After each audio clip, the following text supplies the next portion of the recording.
Good morning, everybody. Welcome to the Southeast Minnesota Regional Housing Forum. We're glad you can join us today. This is going to be a very timely regional and statewide discussion of affordable housing. And we're going to go from 9 a.m. Roughly here until noon with a very packed agenda. I'm Warren Hansen, the president of Greater Minnesota Housing Fund, and I'm pleased to welcome you along with Minnesota Housing Deputy Commissioner Rachel Robinson, who will speak with us in just a minute. But first, I want to report that the Housing Forum is co-hosted by Minnesota Housing, Three Rivers Community Action, and Greater Minnesota Housing Fund, with many other regional and statewide organizations who are going to be presenting today and who are contributing great content for us to learn from. The Housing Forum today has over 500 people registered, and this may be the largest regional housing forum we've ever held in the past 20 plus years. And that bodes well for advancing affordable housing production and preservation of all types in the Southeast Minnesota cities and counties. When you registered, we asked you what types of organizations and sectors you represented, just to get a picture of who's motivated and engaged on the topic of affordable housing in your communities. And on the screen is a graph that just kind of summarizes all of that in a snapshot and shows the mix of today's Southeast Regional Housing Forum attendees. And it's quite diverse. As you can see on the chart, there's a large number of housing development organizations and human service organizations. About half of the attendees today are working actively on affordable housing and related human services. And then we have a good representation of local governments, which is very important to the local public-private partnerships that are required to make affordable housing happen. We have a good number of community members, interested individuals, people with lived experience who are attending today, and a good representation from funders, including banks and CDFIs, and some healthcare interest, which in the Southeast region would be expected, I guess, given Mayo Clinic and all of the other related healthcare organizations. So really a strong and diverse base of housing champions who are with us this morning. Also, during registration, we asked you what your most important housing issues and priorities are. Again, just to get a sampling for your benefit and our benefit of what are the topics of the most keen interest in the region.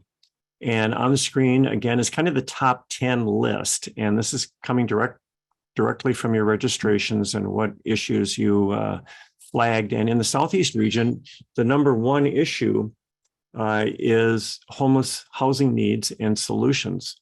And then the other areas that had similar strong interest included subsidized multifamily housing production, affordable multifamily housing production, and single-family production, including home buyer needs.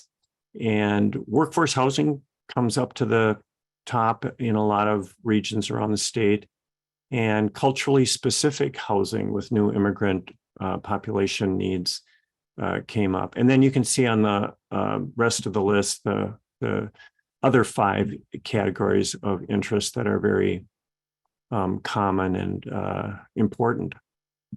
So that's the what people are interested in. I think we have a good matchup with the subjects that are being presented today, and then we'll have small group breakout sessions where we can all dig into specific areas of interest to us. One of the most interesting things about today's forum is that we are here after a very dramatic statewide election in November. And that resulted in Minnesota having a unified state government with the governor and the House and the Senate all led by the same party.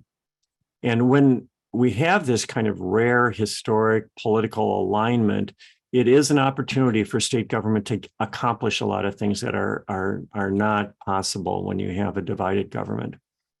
So the three branches probably do agree on many of the state's priorities, including affordable housing, and we look forward to housing being one of those topics that advances in ways that we could only dream about in the past, this session.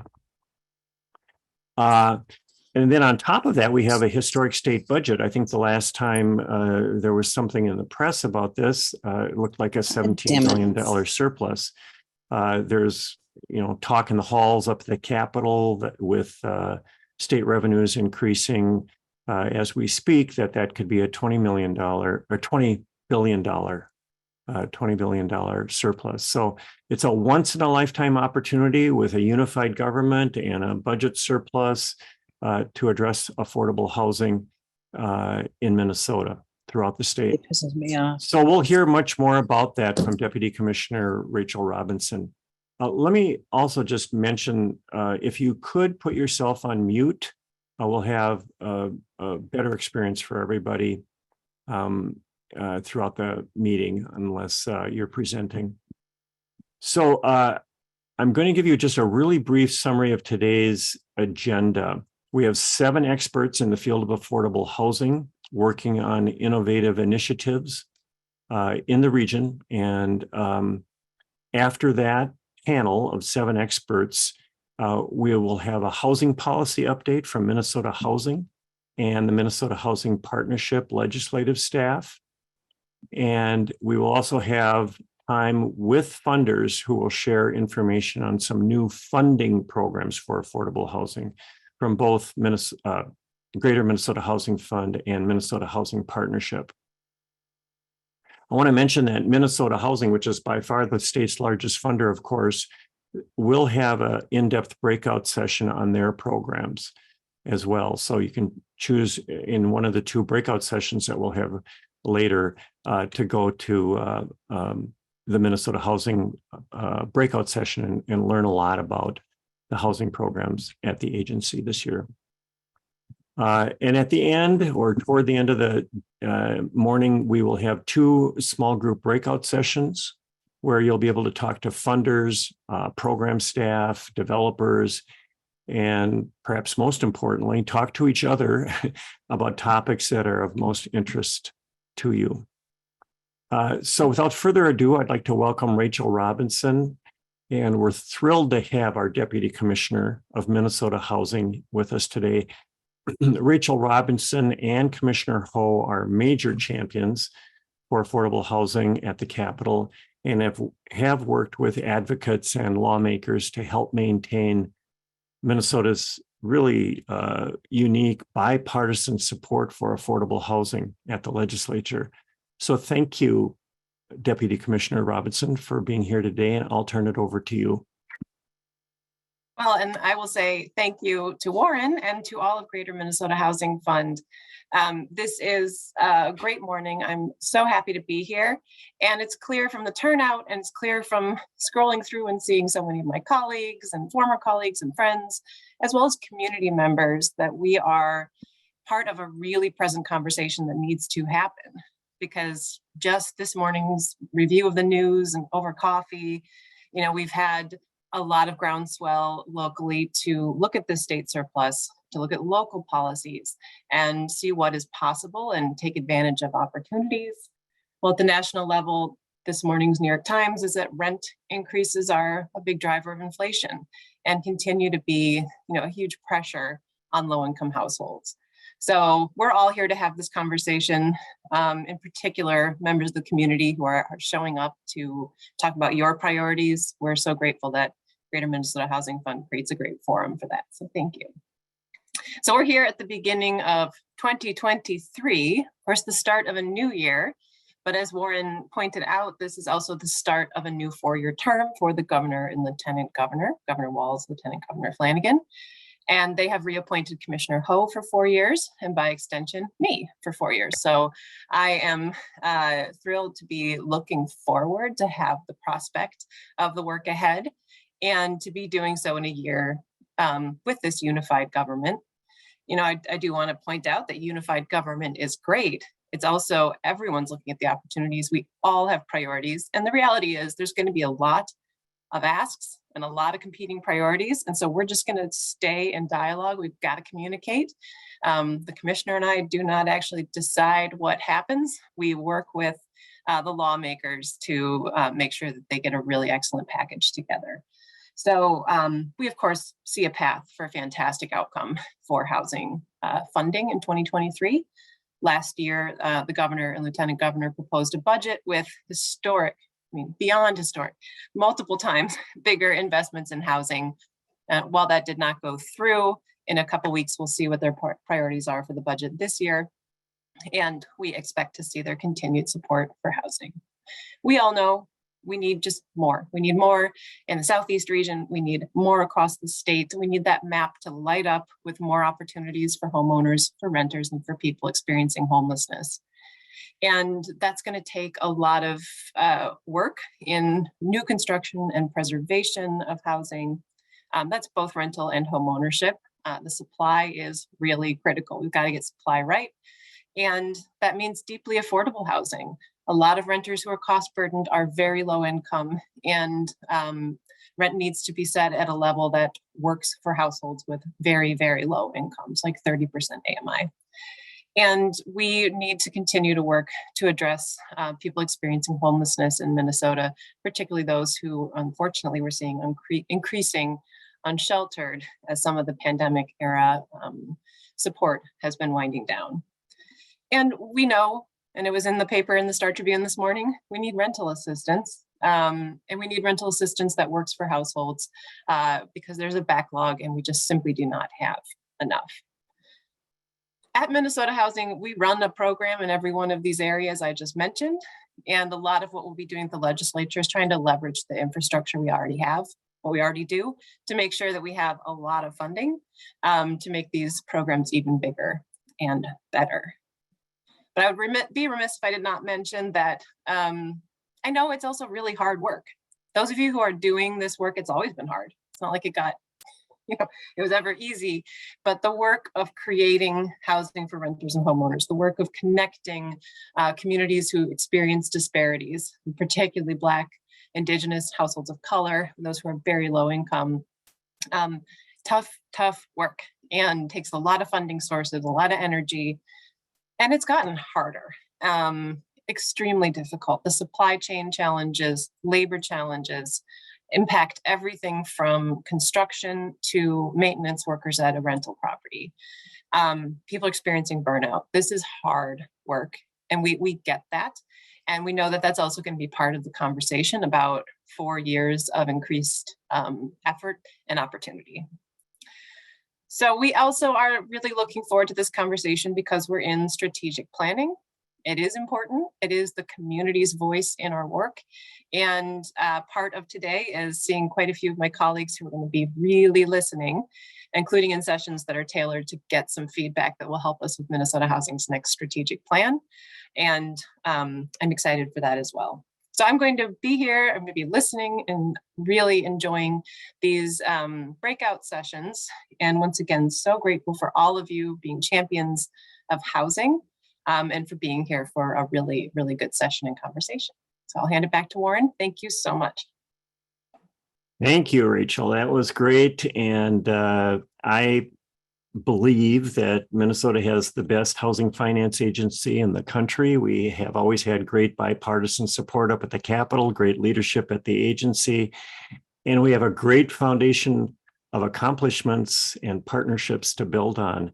And I know we all look forward to working with you and the commissioner and the agency staff going forward, especially during this next session, to do everything we can to persuade our lawmakers to go bold. We're going to now move on to our panel of developers, and people talking about projects and initiatives at the local and regional level. I would suggest just to manage the process a little bit that we'll save questions until the end, but we would encourage you as attendees to use the chat function to pose questions that come to your mind during the presentations, and time permitting at the end, we'll relay those to the panelists to try to answer those, and the panelists or others even on the call this morning may respond to your questions and answer those. For the best experience, again, we just encourage you to put yourself on mute if you're not already. And today we're going to hear from the following speakers. We're going to hear from Joanne, I'm going to butcher this, Covarrubias, and Sabah Omar from Three Rivers Community Action, who will speak about applying culturally specific housing designs and engagement strategies to serve new immigrant communities in the region. We'll also hear from Joy Watson from the Rice County HRA, who will speak about how they have used Section 8 vouchers to achieve home ownership. This is something that's rarely done, but it is a possible strategy for moving people from rental assistance to home ownership for low-income households. We'll also hear from Megan Carr from the Sand Companies, who will share details about a unique low-income housing tax credit project that they recently completed in Casson, Minnesota. Leah Hall from Three Rivers Community Action will discuss how they conduct equitable development planning and authentic community engagement for low-income housing tax credit projects, something that's important to the agency and to all of us. And she'll have insights on their development of permanent supportive housing projects. And finally, we'll have Ryan Yetzer and Taryn Edens from the city of Rochester, who will talk about advancing the production of accessory dwelling units as a means of expanding the affordable housing supply, and doing that through city regulatory changes. So with that overview of today's panel, please welcome our first speakers, Joan Covarrubias and Sabah Omar from Three Rivers, who will speak about applying culturally specific housing strategies to affordable housing development. Thanks, Joanne and Sabah. Yeah, hi, everyone. Good morning. My name is Joanne Covarrubias, and I am the Chief Homeownership Lead here at Three Rivers. Hi, my name is Sabah Omar. I work for Three Rivers Community Action. I am Outreach Coordinator.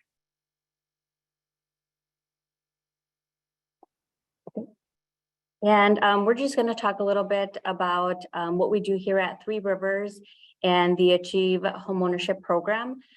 So Minnesota has the fourth largest homeownership gap in the nation between households of color and households that are new to the U.S. And we provide culturally tailored financial literacy, homebuyer education, and pre-purchase counseling funded by Minnesota Housing Finance Agency for both long-term and short-term counseling. Key elements are financial coaching and advisors community connections.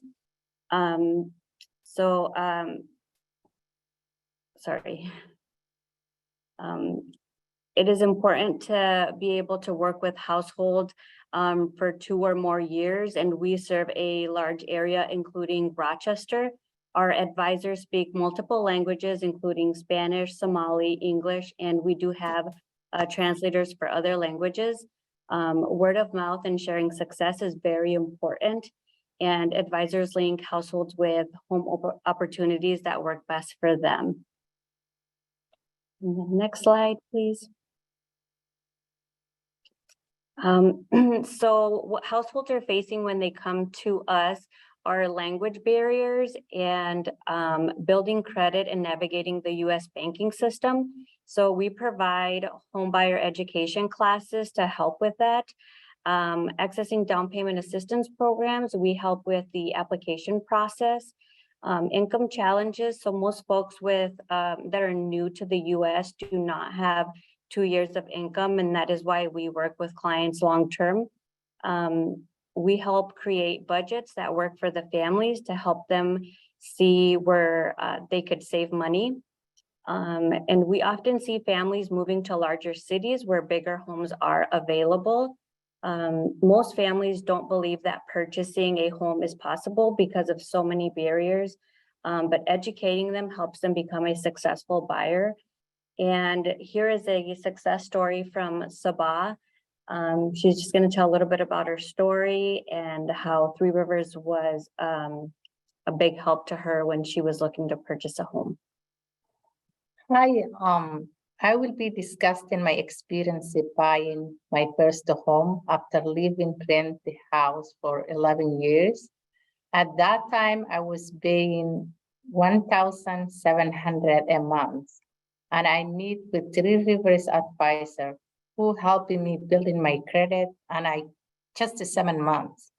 I also apply USDA because they have low interest rate, and I get approved. I found a beautiful house to fit my big family.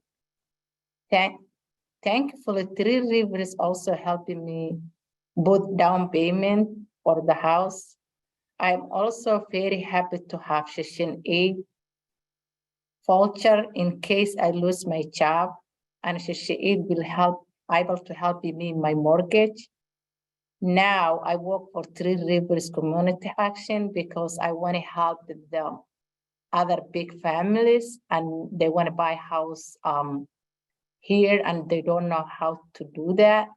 So last 5 years, we help a lot of families, and also we help in building credit. First time when they come to us, we check the credit and help them to build in their credit. And then when they approve their credit, still they worry about down payment. We told them, oh, if you are eligible, we can help you down payment, so they don't have to worry about down payment. And some of them, they don't have education, and they saying, how about if I can't pay my mortgage? I don't want to lose it my Section 8, but we have luck. They can buy their voucher. They still can help them to pay mortgage if they are eligible. So they don't have to worry about if they lose their job, Section 8 can help them their mortgage if they are eligible.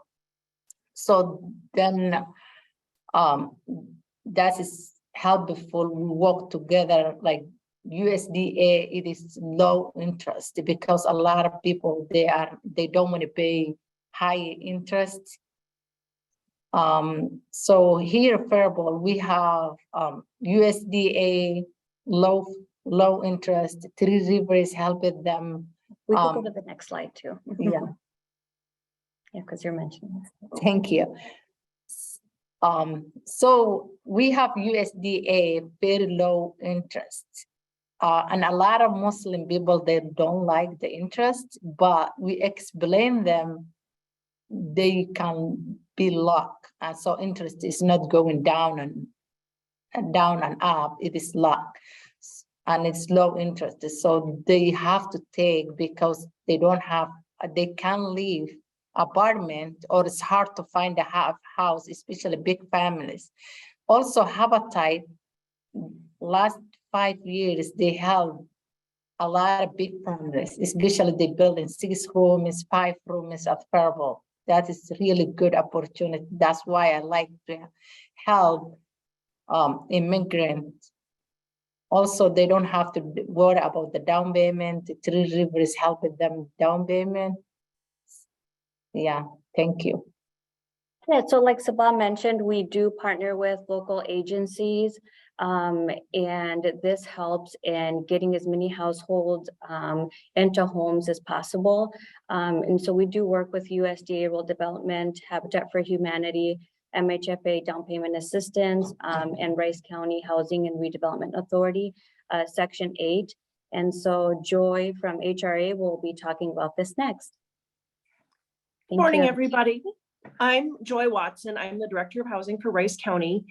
And probably about 5 years ago, our housing authority made the decision to participate in the Section 8 homeownership program, which is a voluntary program that any voucher agency can decide to do. And it uses your existing subsidy that you receive from HUD. So you basically just have to have a policy for that, which our agency does. So if there is an agency out there that's interested in doing this, we'd be happy to share that policy with them. But as I said, the subsidy works with your existing allocation from HUD. So you're not applying for extra money, you're just taking the money that you have for your existing clients and paying someone different. So rather than paying a landlord each month for that tenant, you're paying a mortgage company.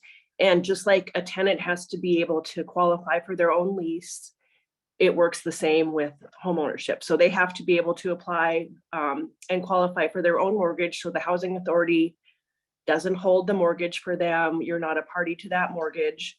The family has their own loan from the bank, usually that they've worked with in our area, Three Rivers, to be able to do. So they've gone through the home buying, home buying class. They've done the credit counseling. Three Rivers will help them with their loan application, help them find a realtor in order to do that. And then the family buys the home, will verify with their lender how much they are getting in subsidy based on their current income. That gets calculated into what is affordable to the family. And then the family is able to buy the home. And so for us as a housing authority, it really is not any different than any other tenant. We have to do an inspection before they move in. They have to have a home inspection. That's part of the USDA process. And then we just pay monthly assistance to their lender rather than their landlord. So we've worked with Three Rivers throughout this whole period of time for families to get not just the home buyer education, but also down payment assistance that it comes from Minnesota Housing. We've layered that with Habitat for Humanity. So Habitat has built many of the homes that that people have been able to purchase. And it's been really great, as Sabah said, especially for some of those larger families who have really struggled. If you have a family that is larger than a normal size apartment will accommodate, usually the larger the family is, the lower the quality of the rental housing. If you have someone who's having to be in a large rental home, usually that's an older home, and we really struggle as an agency to find homes that can pass our Section 8 inspections. So this has been a really good option for us. And many of the families who have participated in this program actually now are self-sufficient. So, they need us just for that kind of short time. And a lot of times, as Joanne had mentioned, people just don't think of that as an option for them when they're low income. So it's not that families don't have the credit or don't have the income to be able to purchase a house. They just don't know that's a choice or an option for them. So Three Rivers does a really great job of providing that education and helping families to have that opportunity. So I'm just going to use this as my plug to anybody who does have a voucher agency to really, really consider doing this, because you're giving your families an option that that they might not have otherwise. And giving families that opportunity to build wealth, to have a stable home, and to more fully participate in their communities, to have that kind of permanent housing.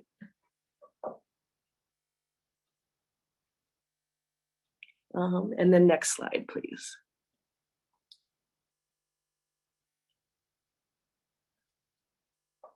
And So, oh, okay. So the next thing I wanted to talk about is just kind of this, all of these agencies coming together. So Three Rivers was recently funded for a large family homeownership project here in Faribault. Rice County had some additional land from another project, and so they allocated 7 acres of that to affordable housing. And so with Three Rivers, we applied for funding for a large family homeownership project. So those homes will be 5+ bedrooms. They'll be affordable home ownership units. We selected a developer for that. So Habitat for Humanity will be building 6 homes for us. Three Rivers is going to do the education, the counseling, the down payment assistance, the affordability gap, and then we'll be hopefully working with the city of Faribault for other ways that we can keep those costs down. So if we want to go to the next slide. So this is just a basic rendering of what those homes will look like. As we get a little further into it, that may change, but they will be 5-bedroom units, which was the priority of Minnesota Housing. So that's what we applied for. Again, these will be home ownership units for low-income households. So we'll be able to layer all of these programs together. USDA is the lender for Habitat homes. So for USDA, they have a subsidized interest rate, no down payment, no closing costs. And we'll be able to meet some of the housing need in our community, because as I'm sure everybody on today knows, housing costs have really gone up, and that really has negatively impacted first-time home buyers because they don't have extra cash to bring to the table. They don't have the opportunity to forego an inspection. So Habitat will be building these homes. They have an in-kind contribution for some of the specialized trades, plumbing, electricians, things like that. And so right here is the basic budget breakdown. So Rice County will be donating the land. We're anticipating those homes will be about $412,000 each to build. That could sway, of course, depending on building materials, things like that. Lot size, which will be dependent kind of on what the city of Faribault will allow us. Like I said, in-kind contribution from Habitat, which is the specialized trades that contribute that part of the project. Some fee waivers from the city of Faribault, MHFA value gap.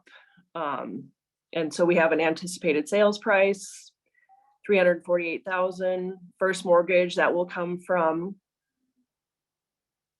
USDA for those direct loans, and then down payment assistance from Minnesota Housing at value gap. So we're hoping to be able to provide an affordable product to families. And then also, if families are that apply to Habitat have Section 8 assistance, then they'll also be able to utilize that. So for that, just like with Section 8 rental assistance, families pay 30% of their adjusted income towards the rent, and then Section 8 would pay the remaining amount. And next slide. And that actually might be it. Yes. Joy, I wanted to give you an opportunity. There's a few questions in the chat. I don't know if you want to look at those first before I Let start. me take a look here if I can get in here. Probably maybe just pick one or two and then we'll. Okay. So someone had asked, is offsite construction being used? No, Habitat stick builds their homes with Good question. With their volunteers, which include people who have been in the construction industry, or they have, I know, also partnered with our local community colleges building program to do that.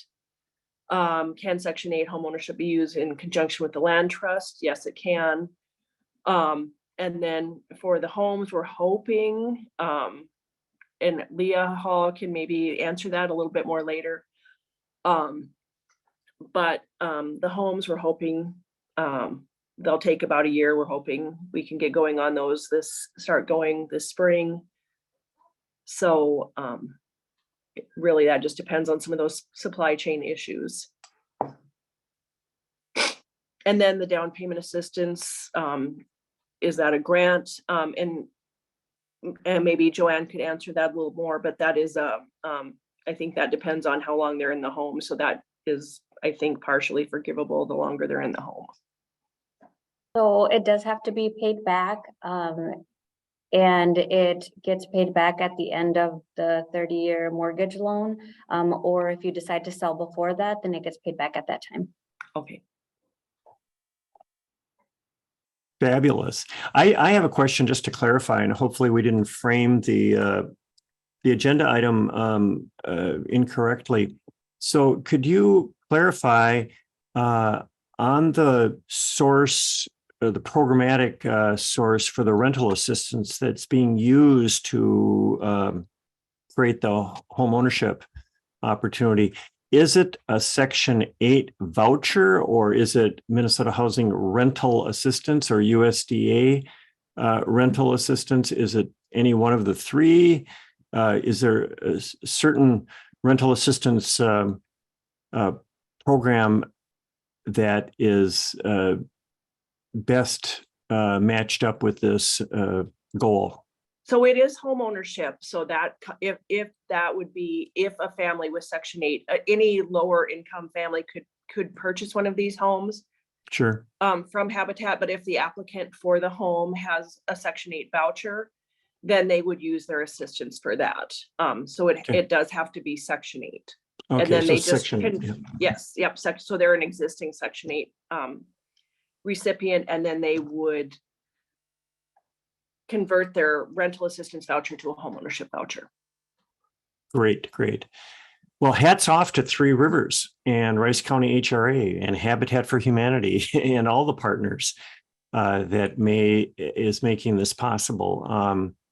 I think that it's just worth highlighting there are really three really interrelated and important strategies here. One is providing that culturally tailored 2-year homebuyer training program of education and accessing the down payment assistance and navigating the Section 8 voucher resource and credit building and getting that affordable mortgage put together for the home buyer, and then dedicating Section 8 vouchers to enable home ownership so that renters can become more self-sufficient and gain wealth for the family, and then partnering with a developer like Three Rivers and Habitat for Humanity and packaging all of those resources. So those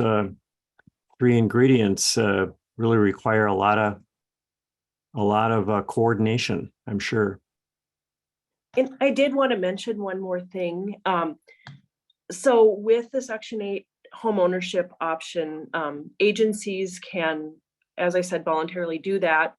You can place a cap on the number of home ownership units that you choose to do at a time. For Rice County, we chose not to do that.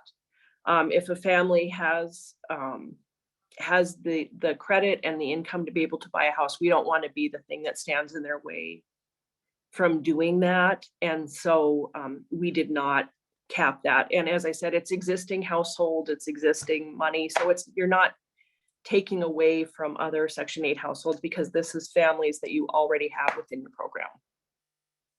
Could you also share a little insight in terms of what your goal is, or what your scale of Section 8 to home ownership might be over the course of, say, the next 3 years? How many households do you think will be able to take advantage of this? If we had, right now, our big barrier is the housing market. As I said, these are all first-time home buyers, so they don't have a lot of extra cash to bring to the table. They can't say, I don't need an inspection, that's a requirement of the USDA. So really, that is just very dependent on the housing market, and that's why we're, one of the reasons that we wanted to participate in this program is to put some affordable housing out there into the market. I mean, if we could have 10 families a year do that, that's what we would do. But again, that's right at this point, very dependent on the housing market. So 5 years ago, we had many more families. I mean, so we've probably had total in the last 5 years, 17 families that have done that. Many of them have gone on to be self-sufficient, but we have a lot of, the majority of our families on our program are working. But Rice County has the third highest rental market in the state of Minnesota after Olmsted County and the Metro. We don't have the third highest incomes to support that. And so we want to give families that option. If that's something that they want to do, we want to make sure that door is open to them. And if that's something that they want, we want to help them achieve that. And so we're very lucky to have these partners in our community that we can work so closely with to be able to make that happen. Well, thank you for all three of you for that really great overview. And I think there's a lot of takeaways there for other HRAs and other communities who want to foster home ownership with the Section 8 program. Moving along, I'm sorry.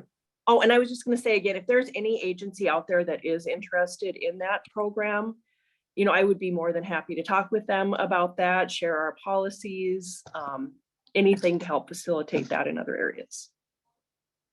And that is a really great reason for why these forums can be really valuable. So again, thanks so much for that overview, and please do contact Rice County HRA for those resources and lessons learned and program materials and so forth. Moving along, let's welcome Megan Carr from Sand Companies, who will talk to us about one of their more recent innovative low-income housing tax credit projects in Casson, Minnesota. So Megan, it's all yours. Everyone. Megan Carr with Sand Companies or Sand Development. I'm here to talk a little bit about edge apartments and some of the lessons we learned in this application process. So to start, the project is located off 8th Avenue in Casson near the water tower, not the historic water tower, but the new one. This will be a newer kind of design for us in Greaterman, which will include 1, 2, 3, and 4 bedroom units. With the newest priorities with Minnesota Housing, we incorporated, I think there's 4 or 5 4-bedroom units in this community to serve larger families. The building will have a mix of people with disabilities and high priority homeless units utilizing housing support as the rental assistance. And then we have about half the units at 50% area median income rent and 60% income levels, which means that basically we'll be able to appeal to a wider range of applicants rent or income levels while providing some affordability. And then the remaining units will be at 60% rent levels and income levels. Well, we can go to the next slide. So the project was funded through Minnesota Housing Finance Agency utilizing 4% tax credits. It includes a Minnesota Housing First Mortgage.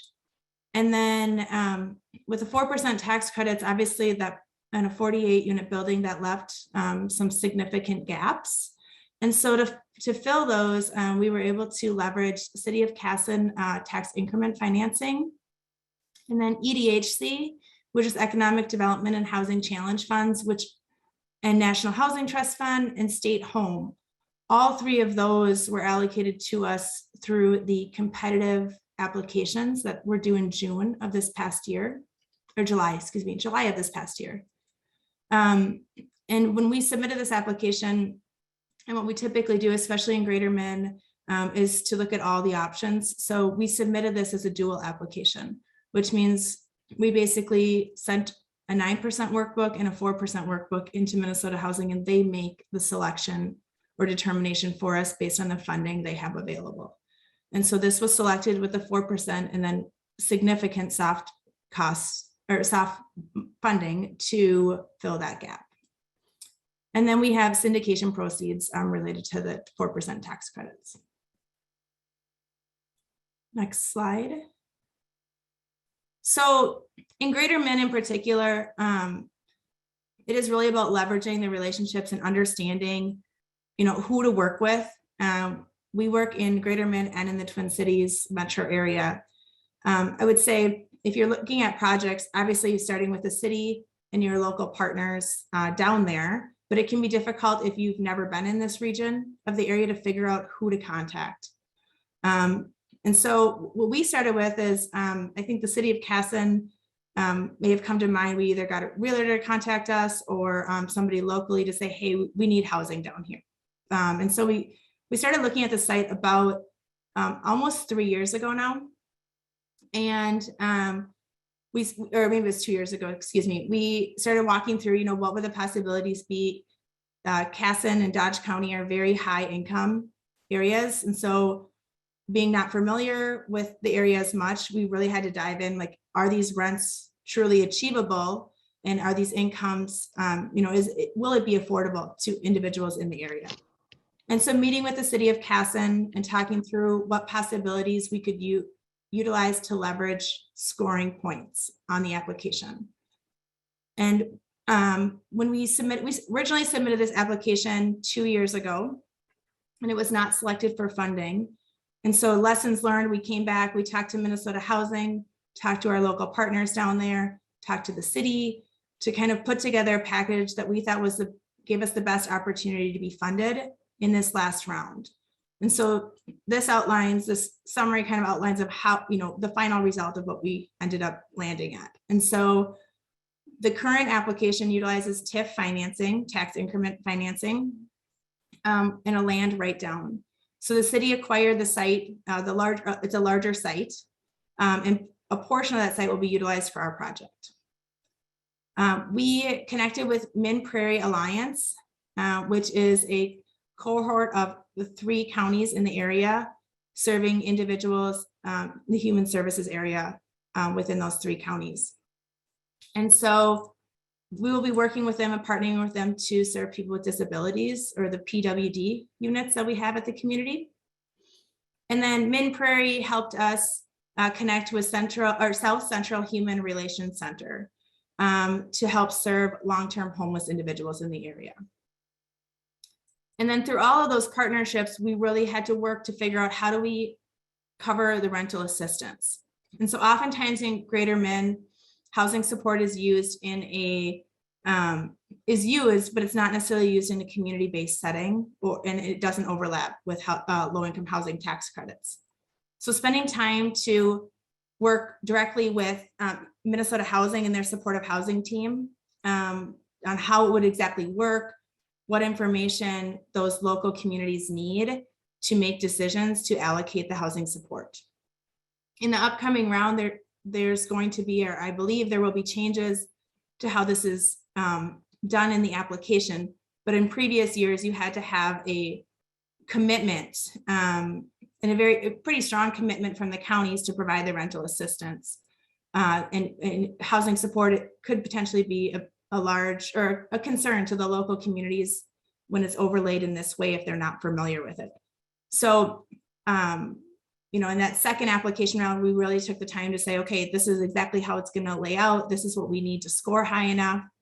And working with our Minnesota housing partners, the local community down there to understand, what are you able to do, or what questions do you have and how can we get answers to you? So a couple of things on when you're looking at scoring. So in the competitive round, which is oftentimes in Greater Min, how affordable low-income housing tax credit projects are funded. It's all about how do you score the highest number of points and also have the project be viable, meaning financially viable and meet the needs of the community. So some of the challenges that we look at in smaller communities and how do you compete with other Greater Minnesota projects, i.e. St. Cloud, Duluth, Rochester, Mankato, are, there is a lack of services in those communities, potentially. So how can you overcome that? Are there dial-a-ride options that we can get individuals to services? Basically, how do we set up individuals for success in this housing? There's sometimes a lack of demand or perceived lack of demand for supportive housing units. So partnering with your local city, local nonprofits, local county organizations to truly understand, is there demand for people with disabilities? Is there demand for high priority homeless units? Meeting with the COC, the coordinated entry group, to understand what, is there 30 people that are in, potentially homeless situations that would qualify for high priority homeless, or is there 2? Because if you're going to provide 5 units and there's only 2 people in the county, that's going to be problematic. And so spending time on your application to help Minnesota Housing understand that there is demand.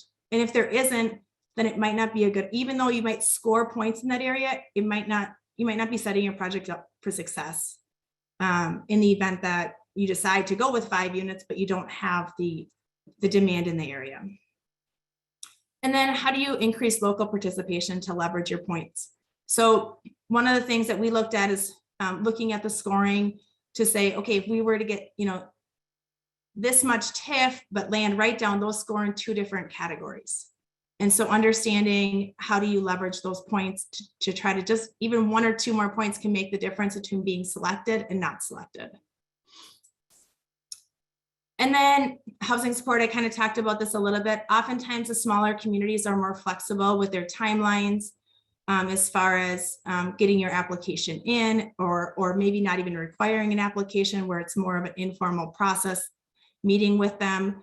But you have to potentially go through more work to help them understand how the process actually works. So making sure that if you're looking at a site in Greater Min, that you're doing this well in advance and potentially more often, or going and meeting in person, now that we're potentially out of the completely Zoom meetings, spending time to go down to the community and understand, the larger scope, not just the community you're in, but, the county, the demand drivers. In this case, Rochester has a huge impact on the city of Casson and their development. Perfect. And then as we get into, application process, somewhere between, 25% and a good year of applications get selected. And so what we look at is once we've been selected, then the next step is really our community input, right? So neighborhood meetings, getting input into the design of the building. What do neighbors want to see? We're a little bit on the edge of town, but there certainly are still neighbors. It's still within the community of Casson. And so bringing together that larger group and partnering with local organizations that support affordable housing. If you are getting pushback in your communities, these are the top things that we look at, setting up neighborhood meetings and talking through what does affordable housing mean in this area and why is there such a high demand? And the partnering with local organizations can really help that. And then the other thing to really, in Greater Min in particular, the low-income housing tax credit rent can be very close to the market rent for the communities. And so you really do have to look at the amenities offered in comparison, and also pay attention to your investor or syndicator, what their market advantage requirements are. So you may not be able to be at the max rent, what perceived max rent levels that seem to be affordable for the income, because your syndicator or investor may be requiring you to have a 10 or 15% market advantage. So you have to be 10 or 15% below your market rate competitors. And then, like I said, just the demand within the required income levels. So is there enough demand, if at 60% income levels, or do you need to have some more significant units at lower income levels? But these are, some of the challenges in working with Greater Men in particular. So when I think I've talked about these two items, but really we start with meeting with the city's local organizations to discuss the project, understand the demand. And then I can't emphasize this often enough, but in Greater Men, a technical assistance meeting with Minnesota Housing is incredibly valuable. Talking with the supportive housing team, Vicki Farden, Sarah Gomel, to understand, what are the demands down there? What are the concerns? Because oftentimes in those meetings, they'll raise concerns, or especially if it's a repeat application, like this is, in their original application, they might have not been certain that there was demand for this. And so then you can have time to explain that, but also, what you need to focus on your application. So we're really excited about getting this project in the ground. We just got awarded in December, so we're really still early in the due diligence. And we hope, right now we're tentatively looking potentially at a 2024 construction start, probably spring of 2024. So these projects, like I said, we've been working on this project for over 2 years, and we won't even put a shovel in the dirt, as we say, for at least another 12 months. And so that's kind of the typical process that we work through in Greater Men and in the Metro too, but there are some unique challenges to Greater Men. So I'm happy. Okay, let me just look through some of these questions really quick. Is that okay, Warren? Okay, so what department did you work with at the county, housing authority, community services, EDA? And are you looking at future projects that include senior, low income, and ADA housing? Yes, so we started with the city, who connected us with Min Prairie Alliance, which, like I said, that is a unique partnership. It is and Karina's probably going to tell me that I said this wrong, but it's basically a cohort of 3 counties that are run their human services for those 3 counties, including Dodge County.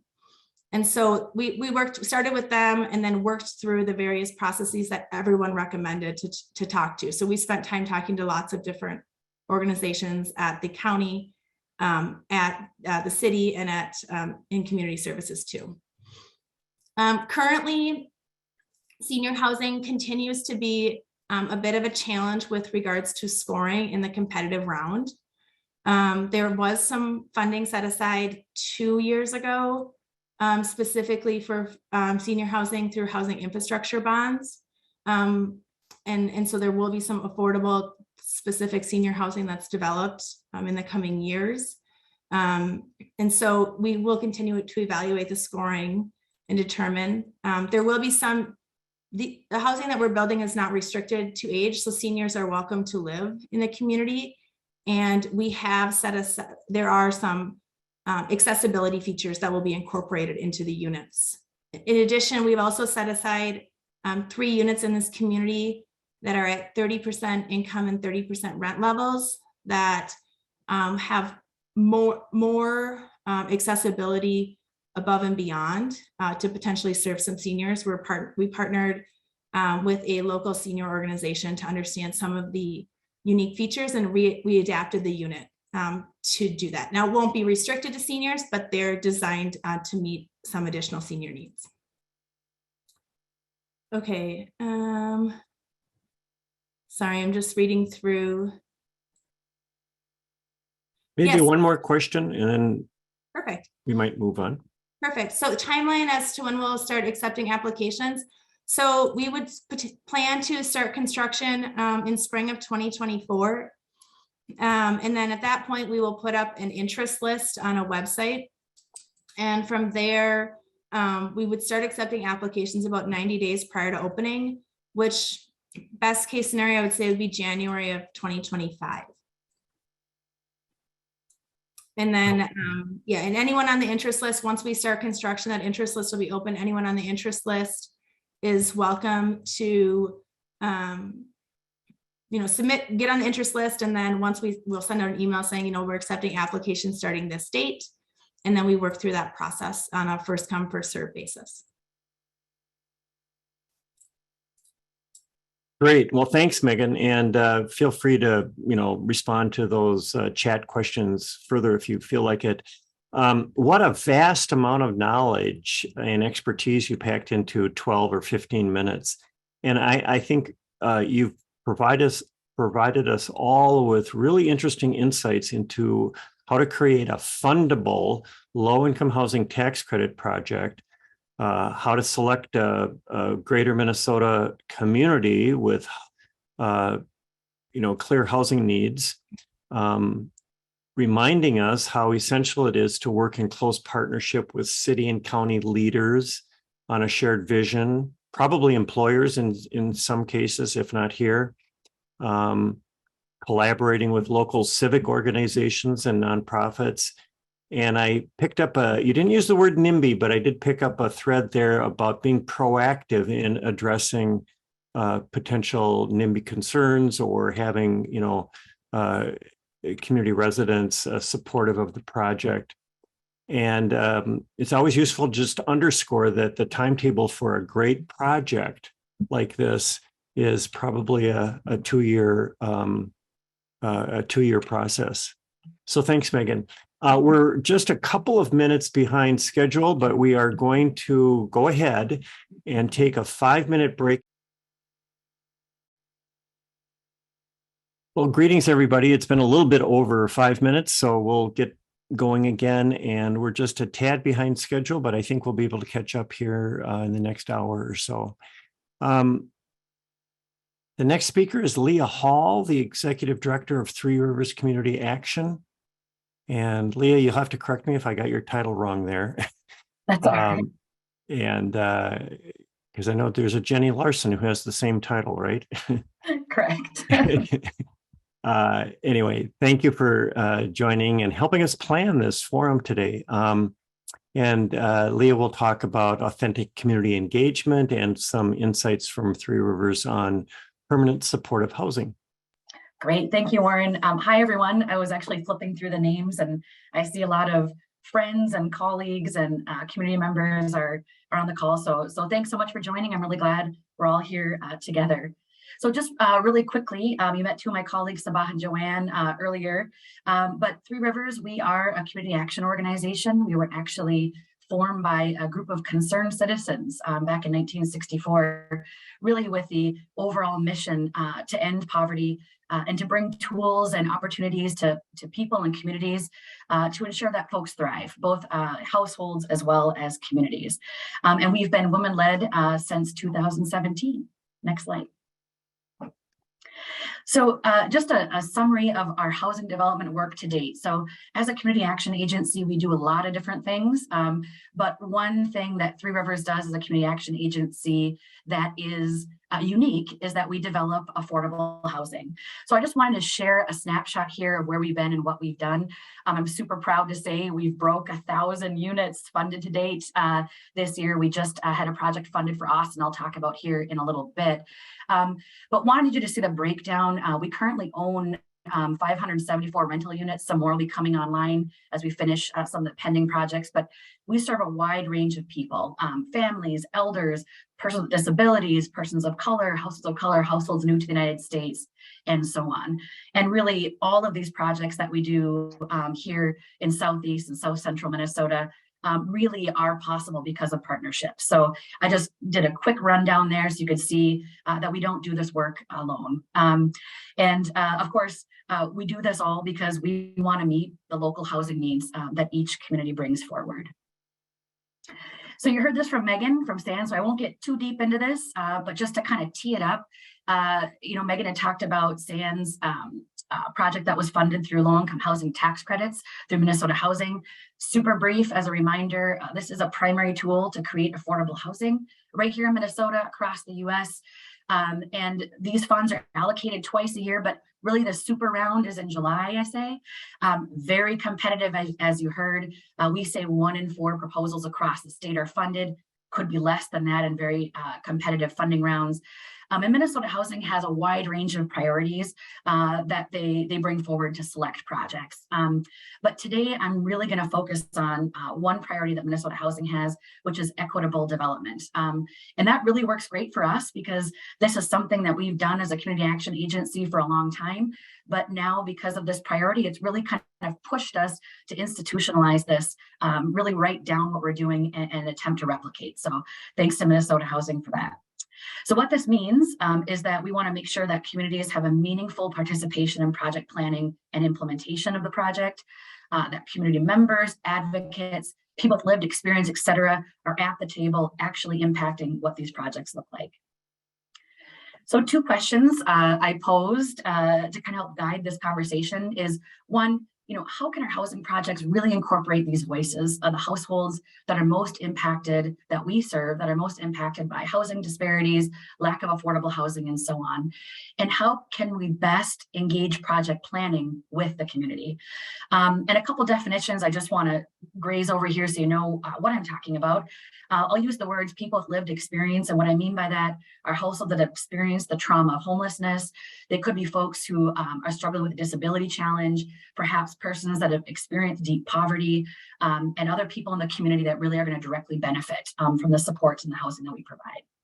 I also use the phrase, and we heard this when Joanna Sabah talked, households that are new to the United States. I kind of use this as an all-encompassing term to talk about households that could be considered immigrants, refugees. They come to the United States for a wide range of reasons and a wide range of portals. So in order to be all-encompassing, I'm using that term. It could also mean folks that are perhaps second-generation households that call the U.S. their home.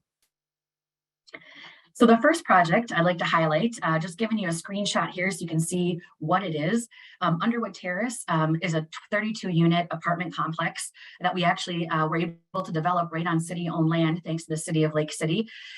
We were funded through Minnesota Housing in January of 2022, so we are under construction right now.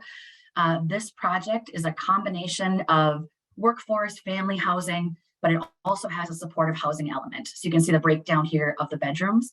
And part of the supportive housing element is that we have 8 units with on-site support services with Three Rivers for folks who've experienced homelessness or housing instability, as well as persons with disability. And these are all singles because that was the main priority in Wabasha County.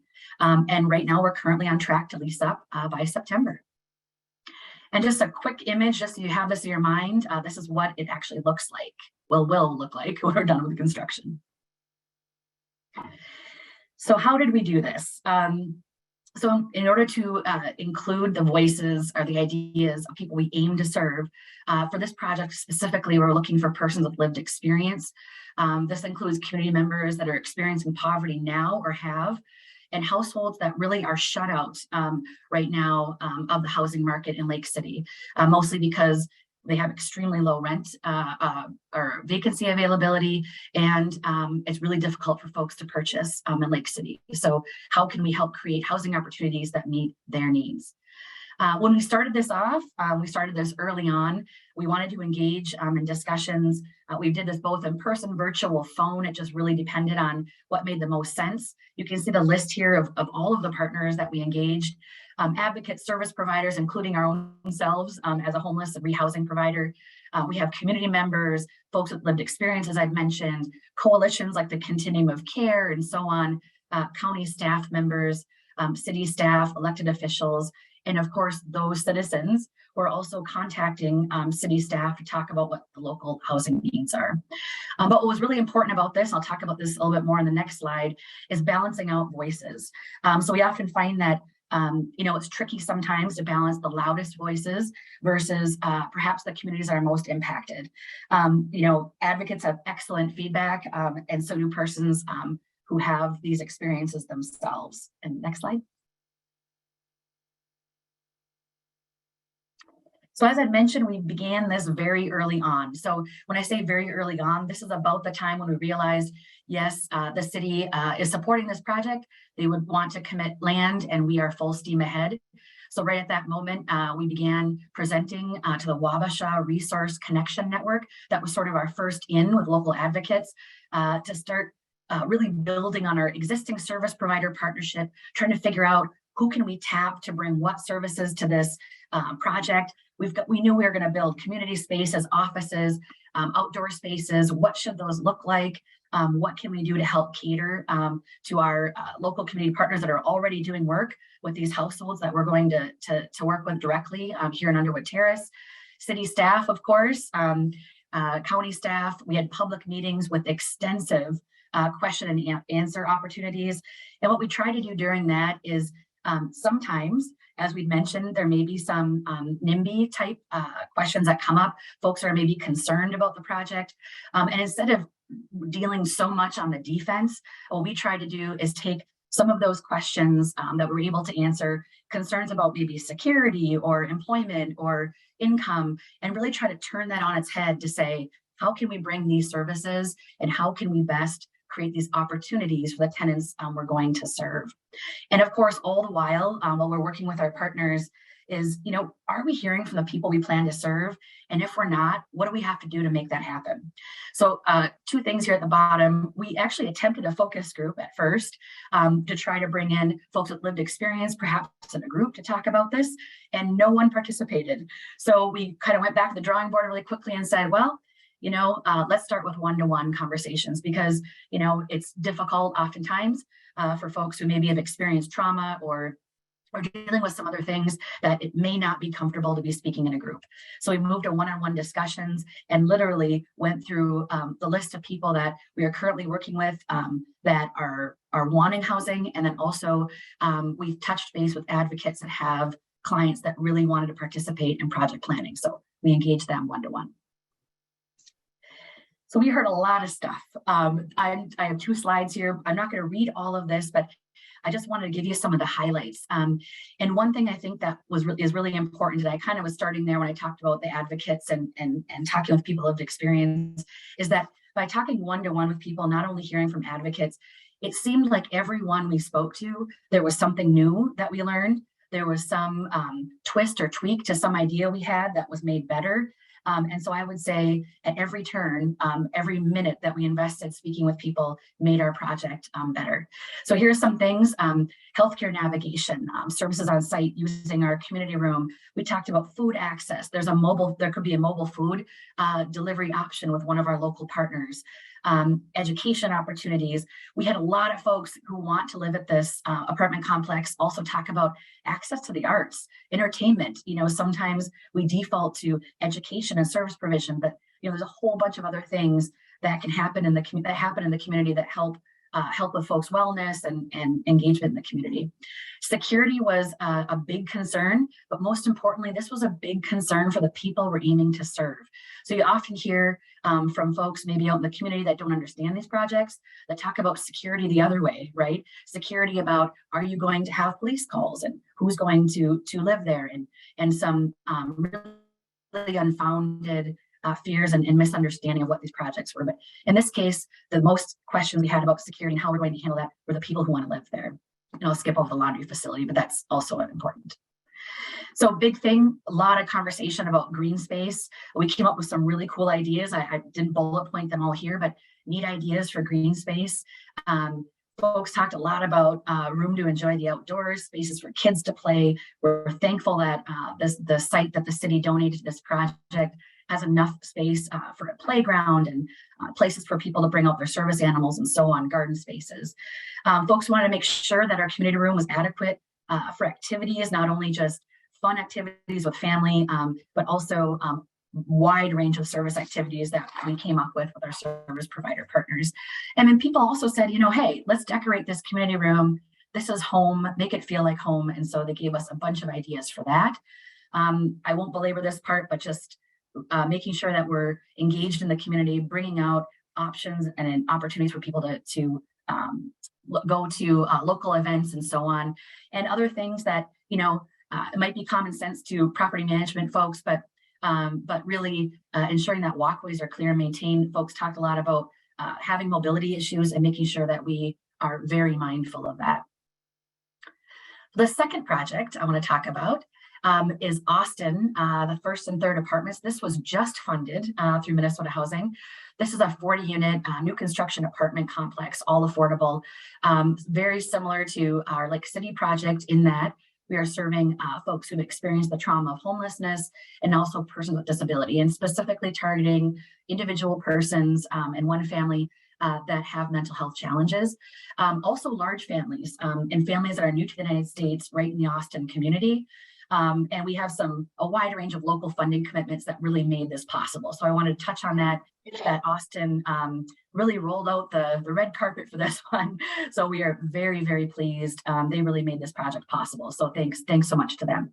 And again, funded this year. And here's a quick image so you can see this was a site that the city has had their eye on for redevelopment. The HRA acquired it, basically prepped it for us. And we're coming in here after we close on financing to start construction. So again, similar to what we learned in Lake City, we started this process very early on. As soon as we knew from the city we had a live project, we started going right out into the community, starting with, again, the homeless response team, very similar to what I talked about with the Wabasha network. We gave examples of service provider partnerships we had in Lake City and talked about, what are your other ideas here? What are some things that we can really come together to help impact connecting people with lived experience with the services they need and want. So I won't get into all of that, but I just want to note here, we follow that exact process as far as connecting with folks with lived experience. So the next question at the bottom of you'll see at the bottom of this slide is now, how do we connect with large families and families that are new to the United States, specifically households of color, because we know this was a huge need in Austin, especially rentals for large families that need 4 bedrooms. So we know this through a lot of our work with Achieve Homeownership and other work to tap into a group called the Apex Austin Group. So this was a group that was formed quite a few years ago now that really help newcomers and folks to assist them in their journey to really prosper in Austin. And I put Bonnie's name here as sort of the founder of this group and really the continued facilitator of this. There are a lot of organizations that are part of Apex. I'm not going to touch on all of them. So folks that are on the line that are part of this group, I just didn't have a big enough slide to list everyone, but huge group. I just want to point out a couple key partners that we're able to talk to. The PRC includes the Welcome Center, Multicultural Center, helps with transition support, economic self-sufficiency, housing, and a whole lot more. Clues, same thing, works to help household with budgeting, homeownership, employment, and so on, public school liaisons, and more. So we tapped into the Apex group. We talked about this project. We asked for direct feedback right from that large group setting, but then we connected one-to-one with the individual organizations and advocates, not everybody, but at least as many as we could with the time we were given to talk about this project, and then had one-to-one discussions with people in the community, especially large families or folks that are working directly with large families that are new to the United States and households of color that are looking for affordable housing options. But really for us, it felt like the more we talked to people, the more we knew it was important to, as we speak, to continue to say, we want to incorporate your ideas because this will make the project better. This isn't just about a one-off or give me your ideas and I'm going to sprinkle this in, but this is about building a relationship. And so this is sort of the beginning process to our application, but our work will continue together. So here are some of the ideas that folks came up with that we're incorporating into the project. We talked a lot about how we target outreach to families that speak English as a second language. We're going to be tapping into our Apex partnership. As I said, this project was newly funded, so we are just beginning this work as we move forward to construction and then lease up. We talked about translation and beyond translation. So folks who aren't familiar with really how translation works is that sometimes in the English language, we'll use a sentence or phrases and we expect them to be directly translated into another language and understood. But what is often forgotten is that sometimes our phrases don't quite translate very well. And sometimes we're not using common language. So language that everyone would understand regardless of level of education attained or so on. So very important, we tapped into Apex organization's expertise in that. We'll continue to do that to make sure that we're doing things that make sense for the people we want to attract and serve. A lot of talk about the community room. We incorporated a full kitchen and large picnic spaces outside. We heard a lot about needing space for large families to gather, spiritual gatherings, needing Wi-Fi for education opportunities, and a whole lot more. We talked about creating, really providing culturally relevant orientations to the building, amenities, units. Again, if we're serving a family, from a certain country or speaks a certain language, do we have an advocate with us in partnership that can help bridge that information? And of course, assist with transportation and so on. So a lot more here, but I'm just going to touch on a few. Garden space, one really, really cool piece of input that we have is to ensure that we have garden space so that families can grow herbs that perhaps they aren't able to find locally, something that many people may not be thinking about. We talked about bringing units that are beyond ADA, so features that are affordable to put into units so that we can help meet individual needs for folks who may struggle with a mobility challenge. Let's see, one more here. Oh, lots and lots of service provider partnerships in the community room. So I'll just say that if you want a rundown of that, shoot me a message and I can connect with you. But we have a lot of community partners that are coming to the table for this project. So next phases, this is almost the end, but very important. We continue to work with these coalitions, communities, committees, organizations. This is just the very beginning. It's important for them to work with us through an advisory committee capacity, I'm calling it, for lack of better terms for this, but really people that are going to come together to help us as we plan for implementation. Once we're up and operational, a tenant advisory committee that also includes advocates who are working with the folks that we're serving to make sure that we're responding to needs and that tenants have a say and help move things along as we operate. And of course, we continue to be open to other partnerships. What's happening in the community, adjust, growing, and inviting people into our work and projects. And finally, the wraparound services and this combination of high quality new construction housing really yields better outcomes for everybody. And there's no way that we can do this work on our own. And through this experience, we continue to learn, enhance this, and move forward to our next projects. Thank you. Leah, thank you very much. You packed a lot into that few minutes. And I think some of the takeaways are they're new, and it's important for all of the organizations developing affordable housing to follow these practices that the agency is now encouraging more, including engaging those with lived experience and other stakeholders in the community more intentionally, and getting a diverse range of community voices in the mix to provide input on the housing plans. I heard you place emphasis on hearing from those who have housing instability, as well as from advocates and community leaders.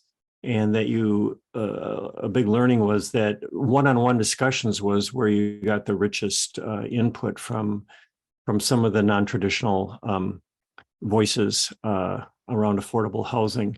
And it all added up to improving the quality of the project and addressing the needs of large families and some of the food scarcity issues and building security concerns.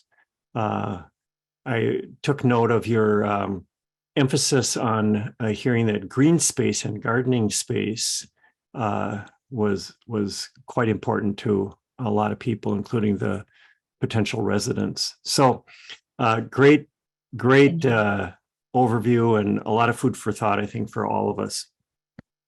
I'd like to turn it over now to Ryan Yetzer and Taryn Edens from the City of Rochester, who will talk about encouraging the development of accessory dwelling units and other ways to improve the regulatory environment to help support affordable housing production.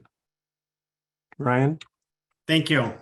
Ryan Yetzer. I'm the Deputy Director for the City of Rochester for the Community Development Department. And I'm here along with Taryn Edens, who's the Manager of Housing and Neighborhood Services.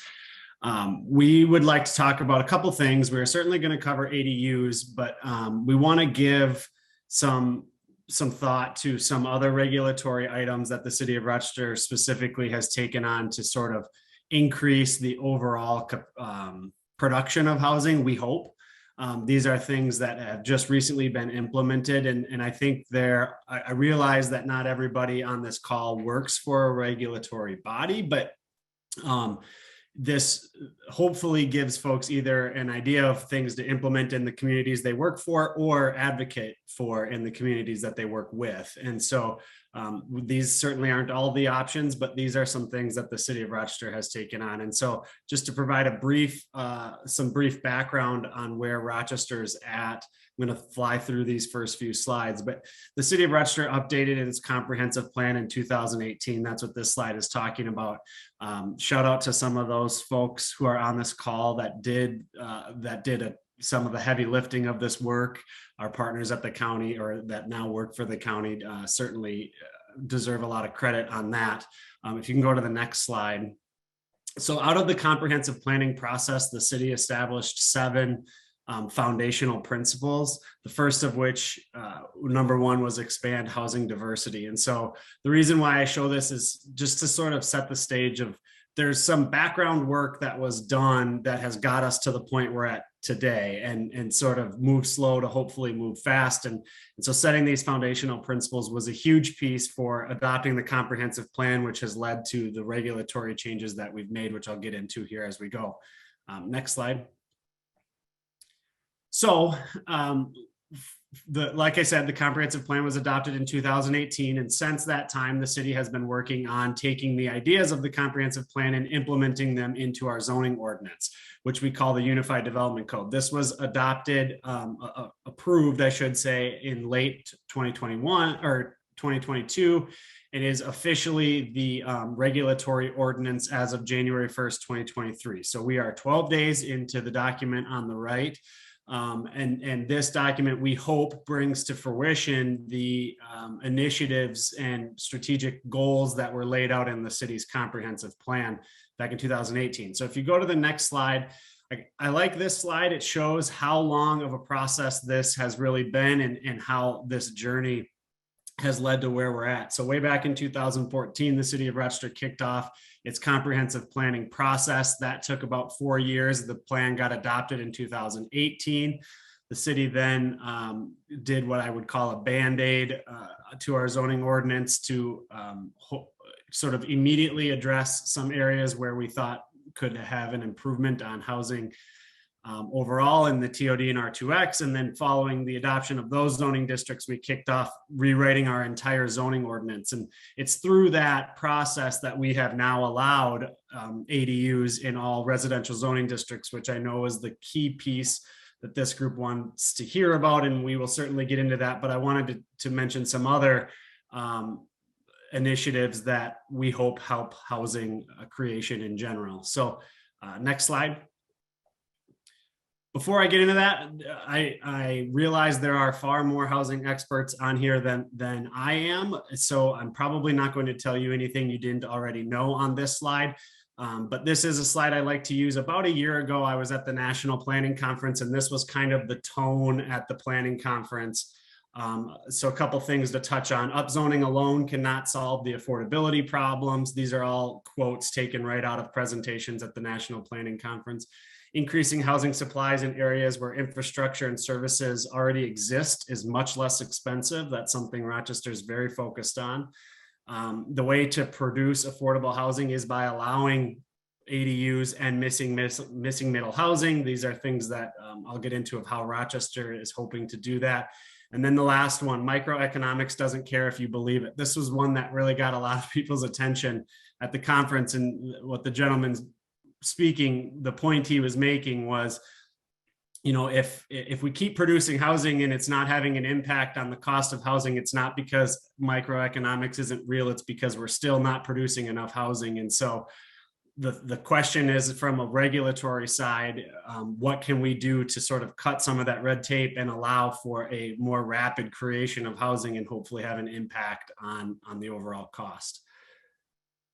So real quick, a couple things that the city's new zoning ordinance, the Unified Development Code, does to try to increase the number of the creation of housing, the rate at which we can create housing. The first, probably the lowest hanging fruit, reduced minimum lot sizes.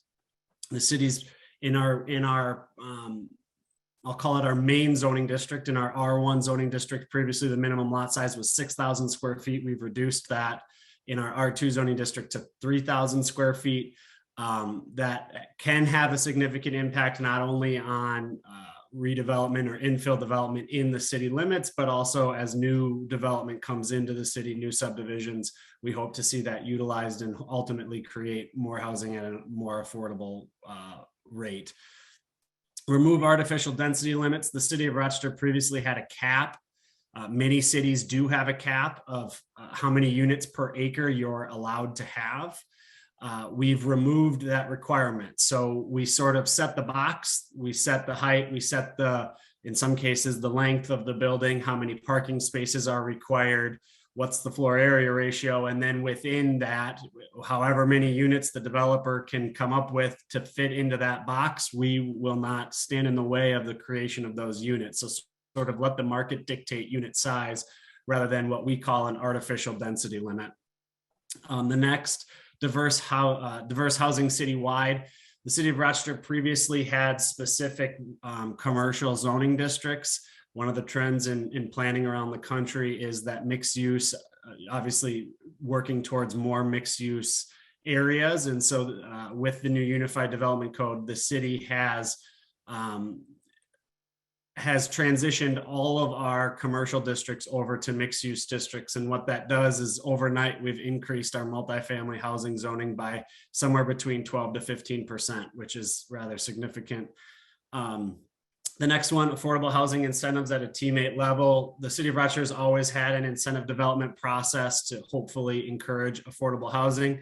But with the Unified Development Code, we've spelled out clear affordability guidelines that if a development meets those guidelines, they are automatically approved for what I would call additional entitlements, additional height, additional floor area ratio, et cetera. And so we hope that with that level of kind of getting into this next bullet here, with that level of predictability, we will see more development tap into that incentive. And then the last thing I want to talk about is just process predictability. And this is maybe the highest initiative we had in this new zoning ordinance that doesn't get as much limelight, but really taking out some of the unknown of the process and hoping that through removing some of the unknown by creating a more predictable process, development or developers will pick Rochester because they know if I do X, Y, and Z, my project will be approved, rather than if I do X, Y, Z, well, then I might get approved. And we feel like hopefully that has an impact. And so if we go to the next slide, two of the zoning districts that I want to talk about that kind of embody that predictability and hopefully resulting in more projects is our TOD and R2X zoning districts. So R2X is our infill and redevelopment zoning district. This zoning district is intended to increase density around our downtown area for all of the reasons which I won't bore you with at the moment, but including, more being able to provide transportation, affordable living more efficiently. On the right are two projects. These are real projects that have been proposed in the R2X zoning district. I shouldn't say proposed, that have been approved in the R2X zoning district. That the one on the bottom, for example, took one housing unit and then a vacant lot that was previously undevelopable because of the size of it and created 12 units out of it. And likewise, the one on the top was one unit. That might have been two lots actually that then created eight units. And so again, having an impact on that supply and demand, hopefully adding units in areas where we already have infrastructure set up for them. Next slide. TOD, again, two projects. These are real projects that increased predictability, I believe, had a role in both of these. Previously, it would have been very likely to have these two projects end up through a rather cumbersome public hearing process. Neither of these projects needed to go to any public body to be approved as they were located in our TOD zoning district. The brick on the left-hand side there was previously vacant land that now has 180 units on it or being constructed on it. And then Benaya on Broadway previously had 4 units on it. And in fact, I don't know that all 4 of those units were even operable units that have been redeveloped into 27 units. And so we hope that this trend continues of if a developer locates the right zoning district where the city is really trying to incentivize development and incentivize densification, that they see the benefit to locating not on a green field necessarily, but in a redevelopment site where it makes sense. And hopefully a more predictable process encourages them to do that. Next slide. So into accessory dwelling units. I won't go too in depth into the details of the regulations on these, but here are some highlights. As part of the new zoning ordinance, accessory dwelling units are permitted in all residential zoning districts in the city of Rochester. They were previously only permitted in the R2X zoning district, which was near and around downtown. We really haven't seen any be created in that R2X zoning district. And part of the reason for that, we think, might be just because it's hard to retrofit a lot sometimes. So it's significant that we are allowing them in all residential zoning districts because we've already seen development on the fringe of Rochester utilize an ADU as the project was being designed and constructed rather than trying to retrofit it. But we certainly hope to encourage ADUs in our more core areas as well. No accessory dwelling unit or no more than 1 accessory dwelling unit on a lot. If the ADU is in an R1 zoning district, either the principal unit or the accessory unit must be owner occupied. I'll come back to that one in a moment. 1,000 square feet maximum, either whether it be attached or detached. The ADU cannot later be subdivided from the principal structure. This is a key one for navigating utility requirements, that we make that a requirement. And then recreational vehicles are not allowed to be used as ADUs. Going back to the R1 owner occupied piece, I know folks who are strong advocates for ADUs do not like this type of standard. And my opinion aside, I'll just say the reason that standard exists is Rochester did not take the step of, I'll call it abolishing our single family zoning district. We still very much have R1 is a single family zoning district. And so we believe that fundamentally, there is no real fundamental difference between a duplex and a single family home with an ADU. Both of them are 2 units on 1 lot. And so until Rochester takes the step of duplexes allowed in an R1 zoning district, we felt like this was a reasonable requirement to help allow for ADUs in R1 zoning districts, but to put some parameters around that. I strongly think that this standard really reduced the, I'll call it maybe political backlash or public concern around ADUs. We, as I showed in that timeline, went through a multi-year process to create this. We had hundreds of conversations with residents, both who are in favor or were concerned about ADUs. And it seemed like both of those sides, when explaining the reasoning behind the owner occupied requirement, felt like it made a lot of sense. If this requirement did not exist, I'm not sure we would have been successful in getting ADUs in an R1 zoning district as a permitted use. So I don't know that for sure, obviously, but that would have been, of course, an unintended or undesirable outcome as far as we're concerned. So those are some of the requirements around ADUs in Rochester. I'm going to hand it off to Taryn to talk about how we are working to incentivize the creation of some of these units, and I'll be around for questions as well. Thank you. Thanks, Ryan. Once again, my name is Taryn, and it's a great transition to talk about now that we have the ability to provide these from a policy perspective. A lot of communities across the nation are also finding ways to promote and incentivize folks to actually create ADUs. Here's a list of the various housing programs and resources the city does offer. I won't go into all of them in detail, but wanted to show them in case there are any questions, but I'm sure the programs a lot of you are familiar with or offer as well. I would like to highlight one, the state-led hazard remediation grant, specifically because that is a regional grant that we've received through the state. And I know the state has had efforts to promote that to our region. I think recently our neighbors over in Mower County and Austin have signed on to be a recipient of this grant. So if anyone's interested, would love to connect folks with that program. We personally pair it with our rehab programs, and it's essentially a way to give either homeowner occupied or renter occupied properties a grant for addressing lead paste paint issues in the units. So wanted to share that with this group and plug that, and we work with the Minnesota Department of Health for that program. Otherwise, I will go ahead and talk about the ADU pilot program. So we're launching this year. We anticipate it coming in February. So essentially we launched a pilot program to encourage the creation of ADUs. What we're offering or recommending is reimbursement of up to $20,000 per unit for the creation of one ADU. We landed on the amount after talking to some local builders and developers in town, and generally the city fees it would take to build a single family dwelling.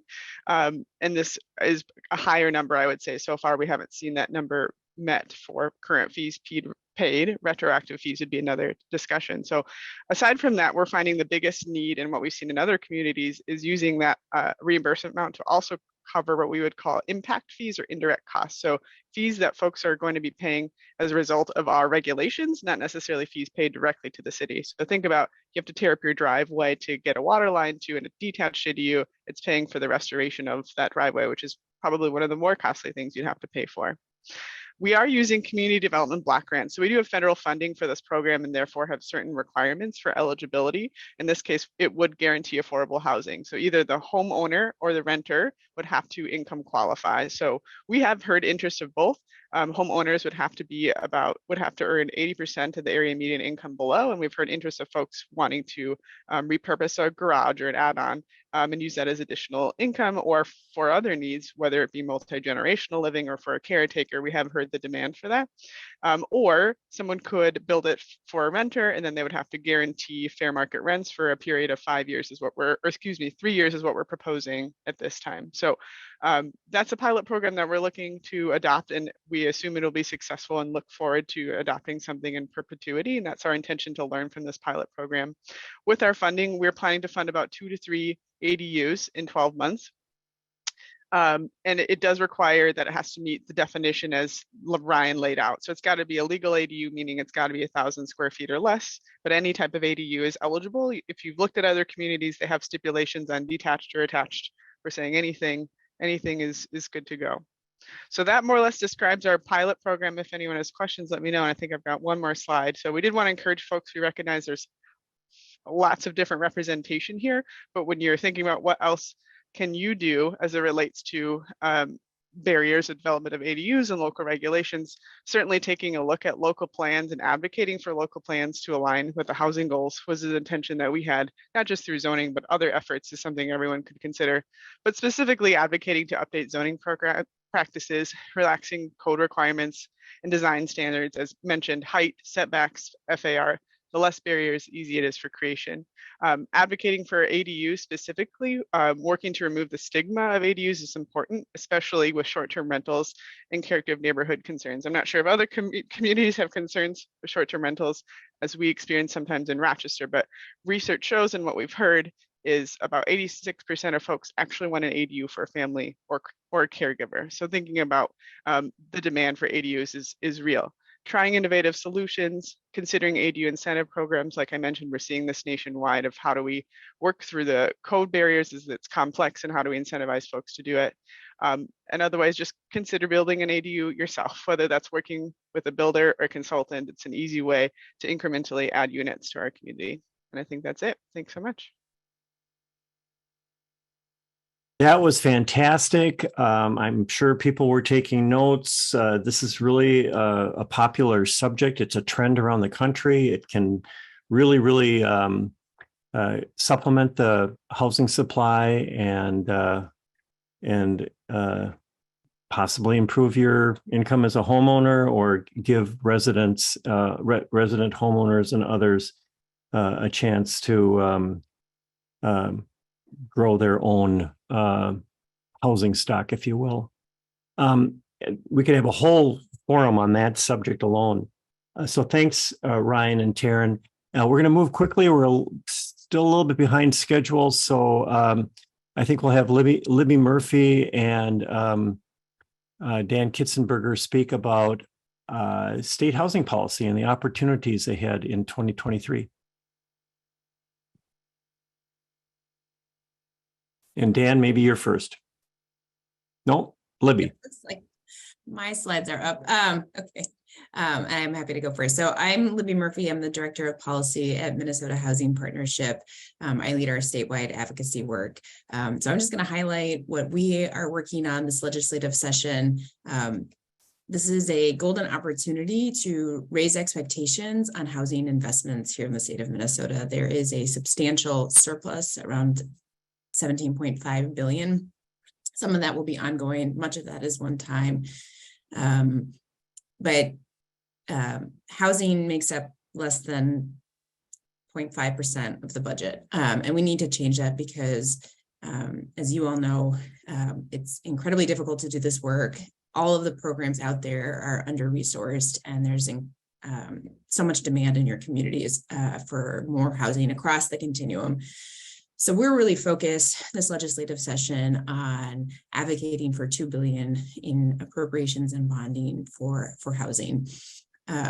We are also going to be working on getting housing on the ballot in 2024. We see this trifecta as being a unique opportunity to ensure that housing investments are predictable and they're dedicated into the future, that housing is seen as a basic need. And also in doing this work for close to a decade, the level of effort to get what has once been historic funding of maybe one time $10 million, we can go back to that with any sway or swing in the legislative makeup. So we are hoping to get housing on the ballot and ask Minnesotans to support investments in home in 2024. But this session, we are really focused on the appropriations and bonding for affordable housing. We're also focused on 4D tax relief. This is a very nominal cost to the state. It's about providing tax relief to affordable housing providers to ensure that they can continue to maintain and operate their properties. As housing expenses have gone up, it's been increasingly more difficult to do so. So that's something that we've been working on for a number of years. And then source of income protections. This is something that has been on the governor's agenda for, I think, 3 or 4 years at this point. With the House and Senate having announced that Bring It Home universal rental assistance is a joint caucus priority, source of income protections is going to be critical to making sure that whatever amount of rental assistance we pass this legislative session, people who receive a voucher can actually go out and use that voucher to access safe, quality, affordable homes. Currently in Minnesota, it's legal to deny somebody housing based on their source of income. So it is legal to deny somebody who has a housing choice voucher, a Bridges voucher, housing trust fund voucher from the state, housing. I don't know if there's another slide, but so we are again focused on appropriations, viewing budgets as value statements. This is a proposal that's we're bringing forth from last year. There was a rally at the Capitol yesterday, Start with Home rally, $2 billion in 2024. We are advocating for generally a split of about $1 billion to go to production and preservation and $1 billion in access and opportunity, things like rental assistance and down payment assistance. Next slide. And bonding, housing as infrastructure. The slide is actually out of date. The bill that was introduced will be introduced is for $700 million in housing infrastructure bonds and $250 million in general obligation bonds. MHP has been a strong advocate for housing infrastructure bonds since their inception. This is the state's way of financing deeply affordable housing. It's a way to leverage the federal low-income housing tax credit program to deepen affordability. Minnesota Housing can use this resource without leveraging those tax credits and do some unique supportive housing work. And so this is something that we're going to be strongly advocating for. And then the general obligation bonds, federal funding to maintain public housing for some of Minnesota's lowest income households is not meeting the need. We are, as a state, billions behind in maintaining public housing, and people living in public housing are living in poor quality housing. So 250 million in general obligation bonds would be a significant increase to anything we have ever gotten for public housing at the state level. As I mentioned, we're working on a constitutional amendment effort. And we're really excited about this. We think that now is the time, again, to ensure that there's predictable, dedicated funding to housing. And that's a whole presentation in of itself, but we are moving that bill forward. We have a chief author in the House, and the bill is at the revisor's office. It would create a home ownership opportunity fund, a rental opportunity fund, and what we're calling the Household and Community Stability Fund, because we want the amendment to connect homes to communities, because the interconnection between your physical home and the community in which you live and those supports and how you think about home is not just four walls and a roof. I think I've said all I need to say on tax reform, so this is something that we're going to continue to work on.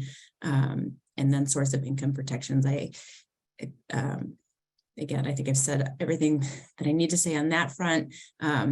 So we are just very excited about what opportunities are available to us with this legislative makeup.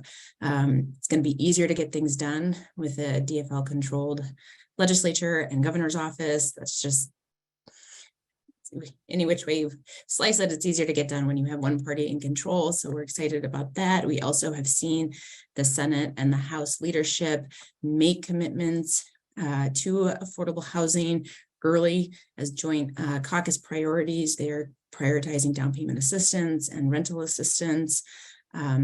Senator Dietzick, who is the majority leader in the Senate, has served on the Housing Committee for a number of years, and she's talking about housing in every opportunity she has. So we have an advocate in the Senate, as well as in the House. Leadership has started to talk about housing, and we're excited about that. And if you've seen press coverage recently about the rally, it's out there. And we are going to hold lawmakers accountable, the governor, lieutenant governor, House and Senate leadership for the promises and commitments they've made publicly to date. And we expect this year to be much different than in previous years. And we're going after that $2 billion.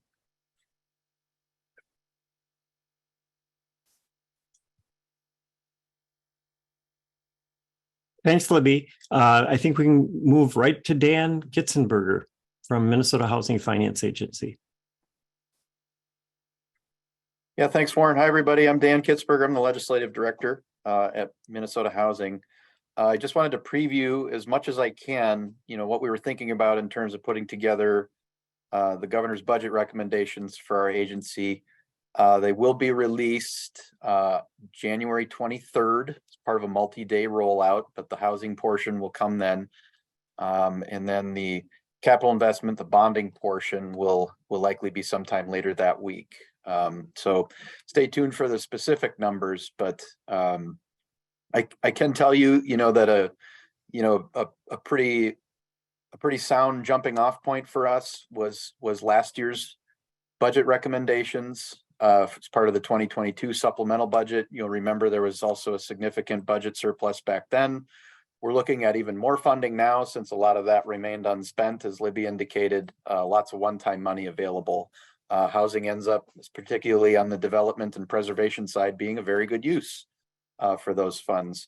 And kind of as Libby alluded to also, the challenge will be that all, parties who are going to be negotiating at the end of the legislative session will be dealing with some constraints and uncertainty in what we call the tails. So that's ongoing funding in the later bienniums that we'll be budgeting for. We've spoken with a lot of folks throughout the state as part of putting together budget recommendations, and I'm hopeful that that's reflected in terms of how many different programs we're looking at significant investments in throughout the programs that we receive appropriations for. And it's really going to run the range, everything from the prevention work we do, new construction preservation, rental home ownership, both deeply affordable and the market rate work we do in greater Minnesota, and then also looking at rental assistance and down payment assistance. Go ahead to the next slide. So, kind of a lot of what we thought about was informed by our conversations with our community partners around the state. We're all aware of the challenges in the marketplace, both in terms of rental housing and single family home ownership. As part of developing the budget recommendations, we were asked by the governor to think about it from a multi-agency perspective. So the Minnesota Interagency Council on Homelessness, which is led by Kathy Tenbrook and her staff, convened a multi-agency working group to think about this from beyond, kind of the typical agencies you think of when it comes to housing, both Minnesota Housing and DHS, and broaden that to the Department of Corrections, the Department of Public Safety, the Department of Health, the Office of Higher Education. And so, the recommendations related to that housing component that I talked about as part of the governor's budget, you're going to see housing and homelessness related initiatives in other agencies as well. And so, those are going to address, pressing issues like encampments and unsheltered homelessness. And so, look for that in addition to the work that we're going to be proposing we do here at Minnesota Housing. We're also not looking at, as I'm sure many of you are aware, or anticipating any new significant federal funding resources, looking at those to remain largely the same. Go to the next slide. Again, the capital budget, bonding is going to be a significant priority. I think one thing that is a variable this year is I mentioned how much one-time funding in terms of cash there will be available, and also thinking about that in a context of higher interest rates. And so there will be both, more than likely, both cash for the uses that we think of for housing infrastructure bonds, as well as housing infrastructure bonds themselves. We've heard from many of our developer partners about some of the limitations and the challenges that come along with housing infrastructure bonds, as as good and as useful of a tool as they are, where cash can be much more flexible, much more straightforward, and especially when we think about some of those newer uses that have been added in recent years. And then we're also thinking about the significant proposals that are coming forward from our community partners that Libby overviewed. So things like state-based emergency rental assistance. We saw how critical of a resource that was during the pandemic and during both CHAP and rent help.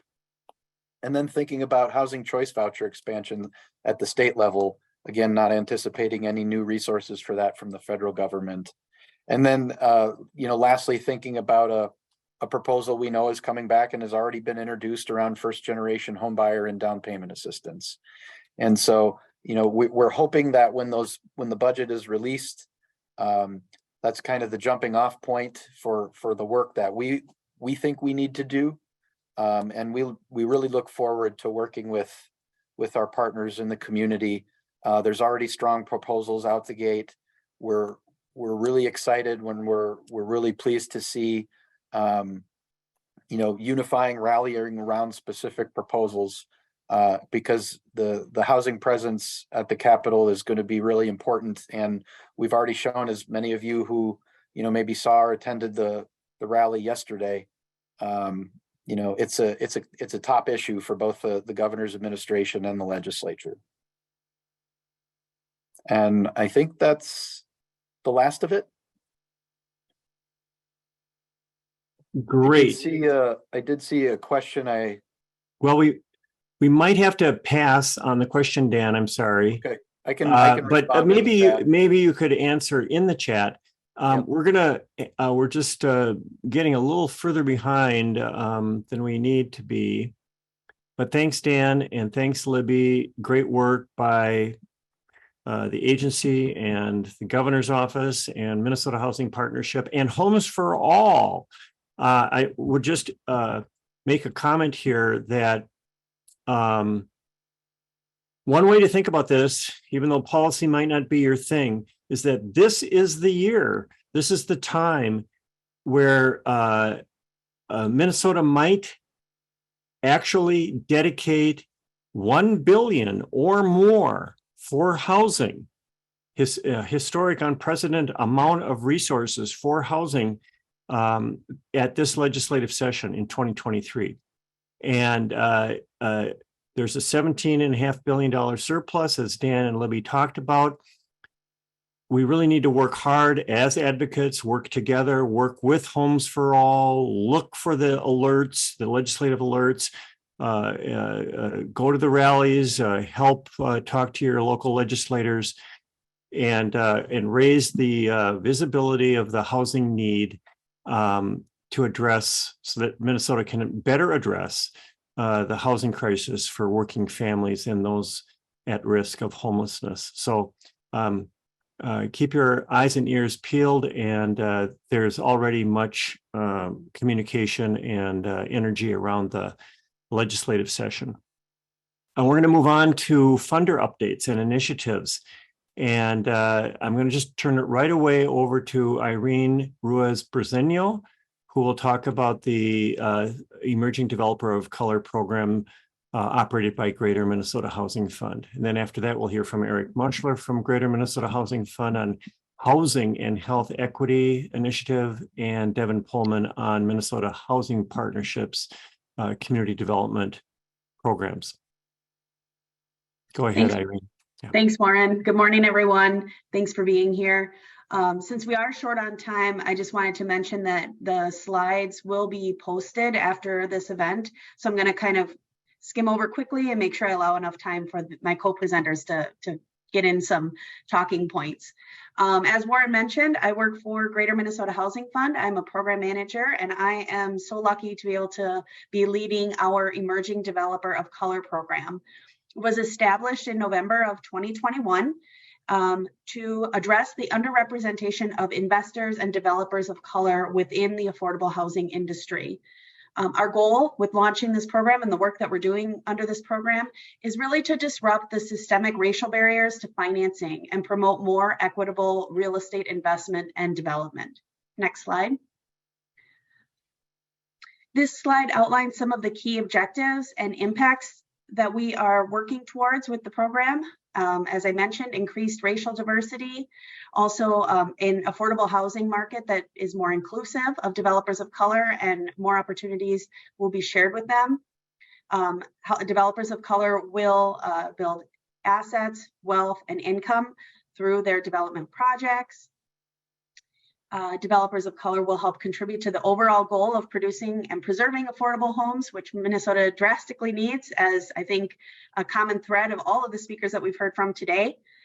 And then as more developers come to the market that reflect the diverse communities that we have across Minnesota, we believe that the housing system will be better equipped to meet the needs of our communities, the housing needs of our communities.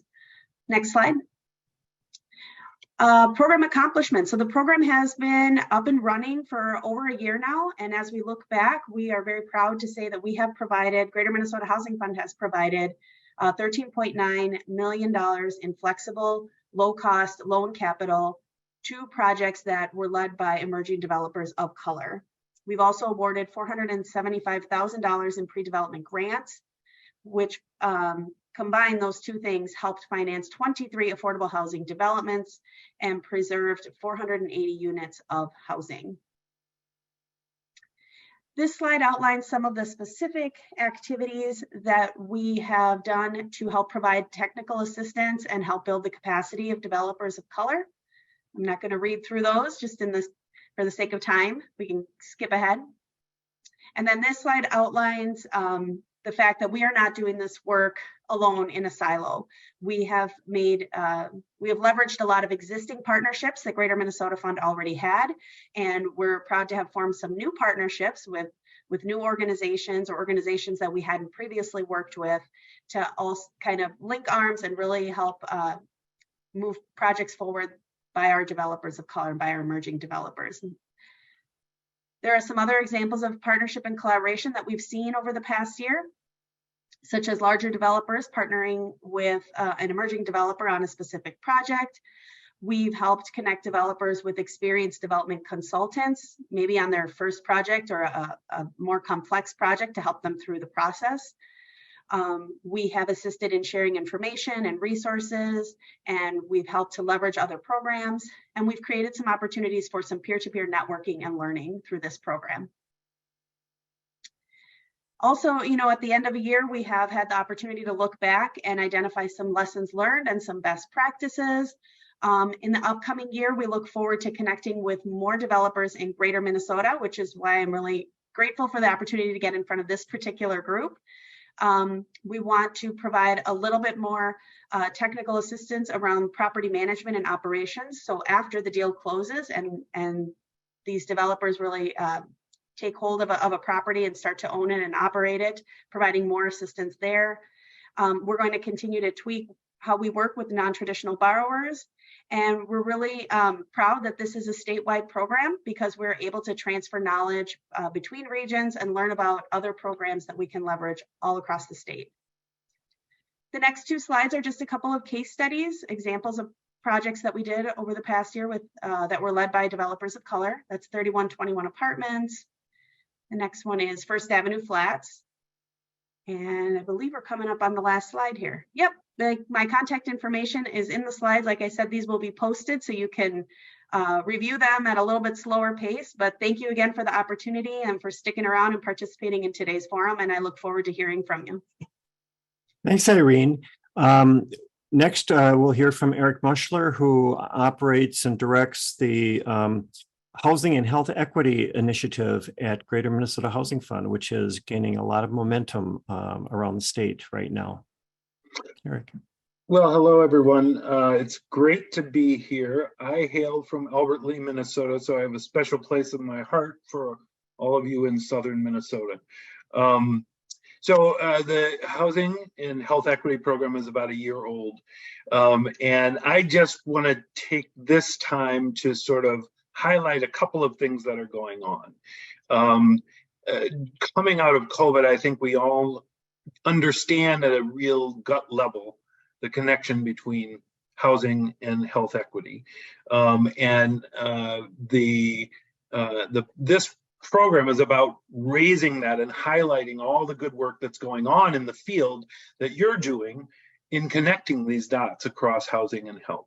So I really want to encourage you to reach out to me, to share stories. And the website, the Greater Minnesota Housing website, is available we have case studies there. We have a place you can submit your own story. And I just want to encourage you to reach out and do that. Now, the two things that I really want to highlight right now are the Fellows Program, which is a brand new effort starting this year in 2023 that is going to be convening a learning cohort of healthcare providers around investment and social impact, social determinants of health. So we're right now, there's an invitation in the field. You can see the link, I just put it in the chat.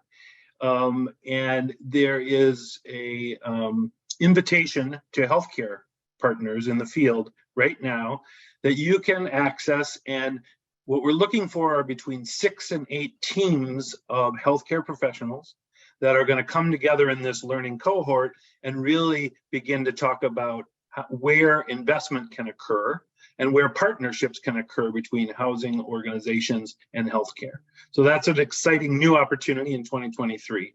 The second thing that I want to highlight is an event that's coming up February 2nd, and I'm trying to pull up myself. There we go. That's happening February 2nd. And let's see here. There we go.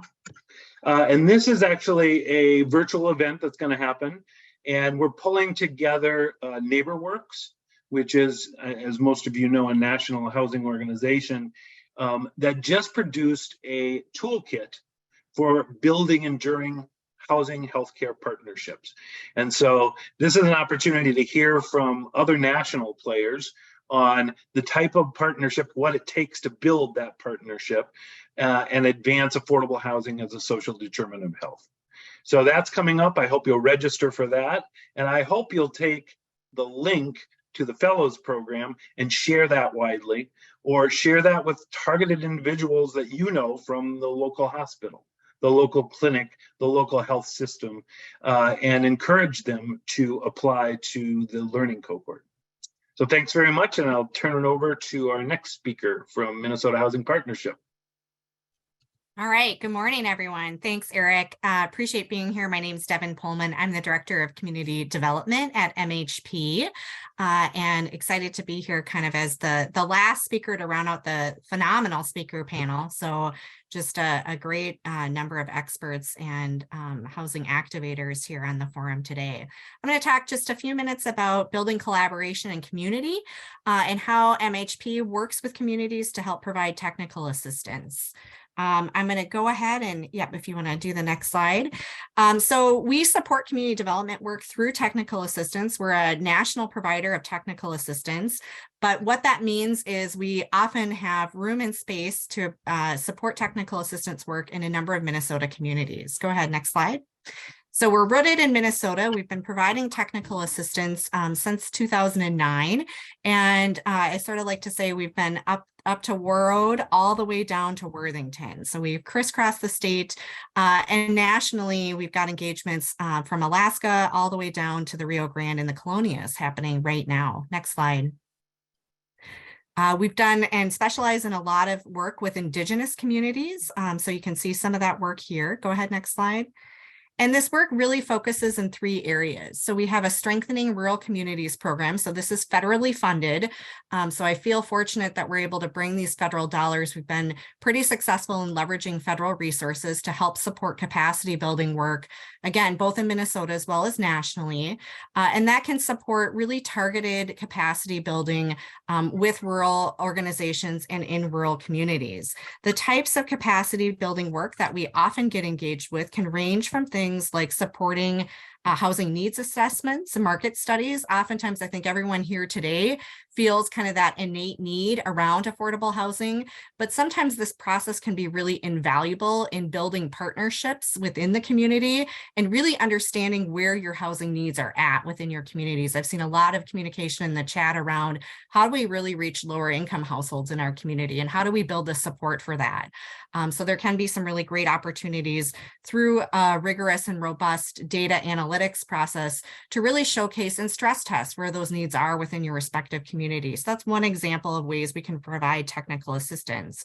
We can also support direct project planning work, helping to support accessing funding resources, expanding engagement and support, and bringing in other resources through other experts in this field to help facilitate that within your own individual communities or on specific projects you're interested in doing. So making sure you know you don't have to know all of the aspects of affordable housing development work. We can be a partner in helping you kind of build that plan to help move a project or an activity forward. We can also support organizational support work, so strategic planning, board development work, that type of thing. The second area that we work in is through our institute model. So we've had the opportunity to host housing institutes. We have an active engagement happening in the Southeast region right now with 4 active communities. These are typically longer term engagements. So we have 4 teams participating from different communities within the Southeast region. And over an 18-month period, those teams come together and we work through many of the aspects we've heard about kind of on the forum today, how to put together project financing, how to support engagement work, how to think about advocacy around this work. And it really allows teams to kind of build that community and really get a foothold and a grounding to advance a project. Similarly, we support that work with Native communities. And we too have launched a very inaugural cohort as part of our Emerging Developer Initiative work. And that came out of a regional need. The Northwest region in the state of Minnesota approached us and said, we're really interested in helping to identify homegrown and local emerging developers to help us solve our housing needs. So again, that's a space we're collaborating and partnering with GMHF on as well, recognizing we need more people engaged in all aspects of this work, and especially BIPOC and Indigenous communities to help lead in these spaces and help create housing that's very much needed within a variety of communities across the state. Lastly, we provide direct one-on-one TA and consulting services, so please don't hesitate to reach out. Go ahead, next slide. Got our contact information there. We'd be happy to have a conversation and engage more with you around what your specific needs are and ways we may be able to assist in helping to support and advance housing goals, efforts, and initiatives in your communities. So thank you. Thanks, everyone. And thank you for all the work you do. Thanks, Devin, and thanks, Eric and Irene. And what you just heard, I think, is just a sampling of the kind of capacity building resources that are available in a little bit more structured or programmatic way to local communities in Greater Minnesota, and how partners like Minnesota Housing Partnership and Greater Minnesota Housing Fund and the agency work together throughout the state. What we're going to do now is move into a breakout session. We plan to have 2 breakout sessions, so we might run a little bit over noon. But right now we'll move into the first breakout session. On the screen, you should see the options for which room you might want to participate in. Welcome back, everybody. I think we're all still in the process of rejoining. Just on behalf of Minnesota Housing and Greater Minnesota Housing Fund and Three Rivers, I wanted to thank you for joining us today. And we look forward to further forums and special topic meetings as may be necessary. And I want to encourage everybody, I think all of us can take to heart how important this legislative session is and how we can all lean in, pay attention, and make advocacy a priority this legislative session by connecting with your legislators and communicating with them via email or phone calls or in the local cafe if you run into them, and keeping an eye out for the Homes for All alerts so that we really show a lot of support from throughout Greater Minnesota for affordable housing funding and policy advances that will improve housing security for our workforce and for our people at risk of homelessness. So with that, I think I will call us adjourned and look forward to seeing you all soon. And thanks for coming. Take care. Thank you. Thanks.